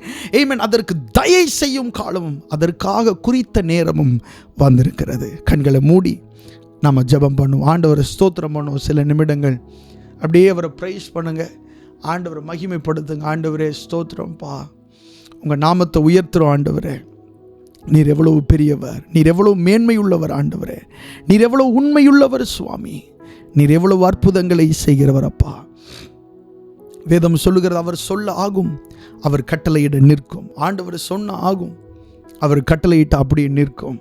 அவர் சொல்லியும் செய்யாதிருப்பாரா? அவர் வசனித்தும் நிறைவேற்றாதிருப்பாரா? தேவன் மாறாதவர், வாக்குத்தத்தத்தை கொடுக்கிற தேவன் மாறாதவர், உங்களுக்கென்று வாக்குத்தத்தம் அருளுகிற தேவன் அவர் மாறாதவர். ஆமென். அவர் மாறாதவர், அவர் மாறுகிறதே இல்லை, அவருக்குள்ள மாற்றம் என்பதே இல்லை. ஆமென். ஆனால் என்ன செய்கிறார்? உங்களை மாற்றுறாரு. ஆண்டவர் வாக்குத்தத்தத்தை கொடுத்துட்டு உங்களை அவருக்கேற்ற விதமாய் மாற்றுகிறார். ஹல்லேலூயா. அவர் மாற மாட்டார், ஆனால் உங்களை அவருக்கேற்ற விதமாய் ஆண்டவர் மாற்றுகிறார். நல்ல ஆண்டவரை ஸ்தோத்திரம் பண்ணுங்க. நன்றி செலுத்துகிறோம்ப்பா, ஸ்தோத்திரம் பண்ணுறோம். ஆண்டவரே, இந்த 2025 வருஷத்தில் நீர் எங்களோடு பேசின இந்த வார்த்தைக்காக உமக்கு நன்றி செலுத்துகிறோம். முழு மனதோடு நன்றி செலுத்துகிறோம். இருதயத்தின் ஆழத்திலிருந்து நன்றி செலுத்துகிறோம்ப்பா. அப்ரோஜனமான எங்களுக்கு ஆண்டவரே நீர் பாராட்டி நம்முடைய கிருபைகளுக்காக நன்றி. ஆண்டவரே, எங்களோடு பேசுகிறீரே, உம்முடைய வார்த்தைகளை எங்களுக்கு தெரிவிக்கிறீரே, அதற்காக ஸ்தோத்திரம். ஆண்டவரே, நாம் ஜெபித்து முடிக்கலாமா? நல்ல ஆண்டவரே, நன்றி செலுத்துகிறோம். இந்த அருமையான இந்த புதிய வருஷத்தின் முதல் நாளுக்காக உமக்கு நாங்கள் நன்றி செலுத்துகிறோம். இந்த 2025 வருஷத்தில் ஆண்டவர் நீர் எங்களுக்கு தந்த இந்த வாக்குத்தத்த வசனத்திற்காக நன்றி. ஆண்டவரே, தேவரீர் எழுந்தருளி சீயோனுக்கு இறங்குவீர், அதற்கு தயை செய்யும் காலமும் அதற்காக குறித்த நேரமும் வந்தது என்று சொல்லி எங்களோடு பேசின இந்த வார்த்தைக்காக நன்றி. கடந்த வருஷத்தில் நீங்கள் பேசின வார்த்தையை நாங்கள் நினைவு கூர்றோம்ப்பா. ஆண்டவரே, நீ தண்ணீர்களை கடக்கும்போது நான் உன்னோடு இருப்பேன், நீ ஆறுகளை கடக்கும்போது அவைகள் உன்மேலே புரள்வதில்லை, நீ அக்கினியில் நடக்கும்போது வேக மாட்ட, அக்கினி ஜுவாலை உன் பேரில் பற்றாதுன்னு நீங்கள் சொன்னீங்க. அதே போல் ஆண்டவரே, நிறைய ஆண்டவரே சூழ்நிலைகள் எங்களுடைய வாழ்க்கையில் எங்களுடைய குடும்பங்களில் வந்தது, ஆனால் ஒன்று கூட எங்களை சேதப்படுத்தவே இல்லை. எந்த ஆறுகளை எங்கள் மேலே புரண்டு போகலை. ஆண்டவரே, நீர் எங்களை பத்திரமாய் பாதுகாத்திருக்கிறேன், அதற்காக உமக்கு நாங்கள் நன்றி செலுத்துகிறோம்ப்பா. உண்மை நாங்கள் மகிமைப்படுத்துகிறோம். ஆண்டவரே, எல்லாரும் சேர்ந்து உமக்கு நாங்கள் நன்றி செலுத்துகிறோம். ஆண்டவரே, இந்த வருஷத்தில் இந்த வாக்கு தத்தத்தின்படியே ஆண்டவரே நீர் எழுந்தருளி ஆண்டவரே சீயோனுக்கு இறங்குகிறீர், அதற்காக உமக்கு நன்றி. அதற்காக நீர் குறித்த இந்த நேரத்தில் இரக்கம் செய்கிற காலத்திற்குள் எங்களை நீர் கொண்டு வந்ததற்காக உமக்கு நன்றி. ஆண்டவரே ஸ்தோத்திரம். பொறுமையோடு இருந்து வாக்கு தத்தத்தை நாங்கள் சுதந்திரித்து கொள்ள, சாட்சி பகிர்ந்துமை மகிமைப்படுத்த தேவனங்களுக்கு உதவி செய்ய வேண்டுமாய் நாங்கள் ஜெபம் பண்ணுகிறோம். ஆசீர்வதியும் பலப்படுத்தும் காத்துக்கொள்ளும். விசேஷமாக ஆண்டவர் இந்த ஆராதனையிலே, புதிய வருட ஆராதனையிலே பங்கு பெற்ற ஒவ்வொருவரையும் நீர் ஆசீர்வதிக்க வேண்டுமாய் நாங்கள் ஜெபம் பண்ணுகிறோம். ஆண்டவரை ஸ்தோத்திரம். எல்லாரும் மேலும் ஒரு புதிய ஆசீர்வாதம் ஆண்டவரை பொழிந்தருளப்பட வேண்டுமாய் நாங்கள் ஜெபிக்கிறோம். ஆண்டவரே, இந்த வருஷத்தில் ஆண்டவரே அதிகமாக உமக்கு பயப்படுகிறவர்களாகவும் உமக்குள்ளே வளர்கிறவர்களாகவும் எங்களை நீர் மாற்றும்படியாக நாங்கள் ஜெபம் பண்ணுகிறோம். ஆண்டவரை ஸ்தோத்திரம். விசேஷமாக இந்த எல்லை பட்டணத்திற்காக இங்கே வாழ்ந்து கொண்டிருக்கிற தமிழ் ஜனங்களுக்காக ஜெபிக்கிறோம். ஆண்டவரே, இந்த ஜனங்களை நீ ரட்சிக்கிறதற்காக நன்றி செலுத்துகிறோம். ஆண்டவரே, உம்முடைய ரட்சிப்பு இந்த வருஷத்தில் அநேக ஜனங்களுக்கு ஆண்டவரை உண்டாகும்படி நாங்கள் ஜெபம் பண்ணுகிறோம். ஆண்டவர், எங்களை தாழ்த்தி வெறுமையாக்குகிறோம், நீர் மாத்திரம் மகிமைப்படுவீராக. உம்முடைய ஆசீர்வாதத்திற்காக நன்றி செலுத்துகிறோம். இயேசுவின் நாமத்தில் கேட்கிறோம் நல்ல பிதாவே, ஆமென். கர்த்தர் உங்களை ஆசீர்வதிப்பாராக. God bless you. உங்கள் எல்லாருக்கும் இயேசு கிறிஸ்துவின் நாமத்தினால வாழ்த்துக்கள். உங்கள் எல்லாருக்கும் புத்தாண்டு வாழ்த்துக்களையும் நான் சொல்லிக் கொள்கிறேன். கர்த்தர் உங்களை ஆசீர்வதிப்பாராக. ஆமென்.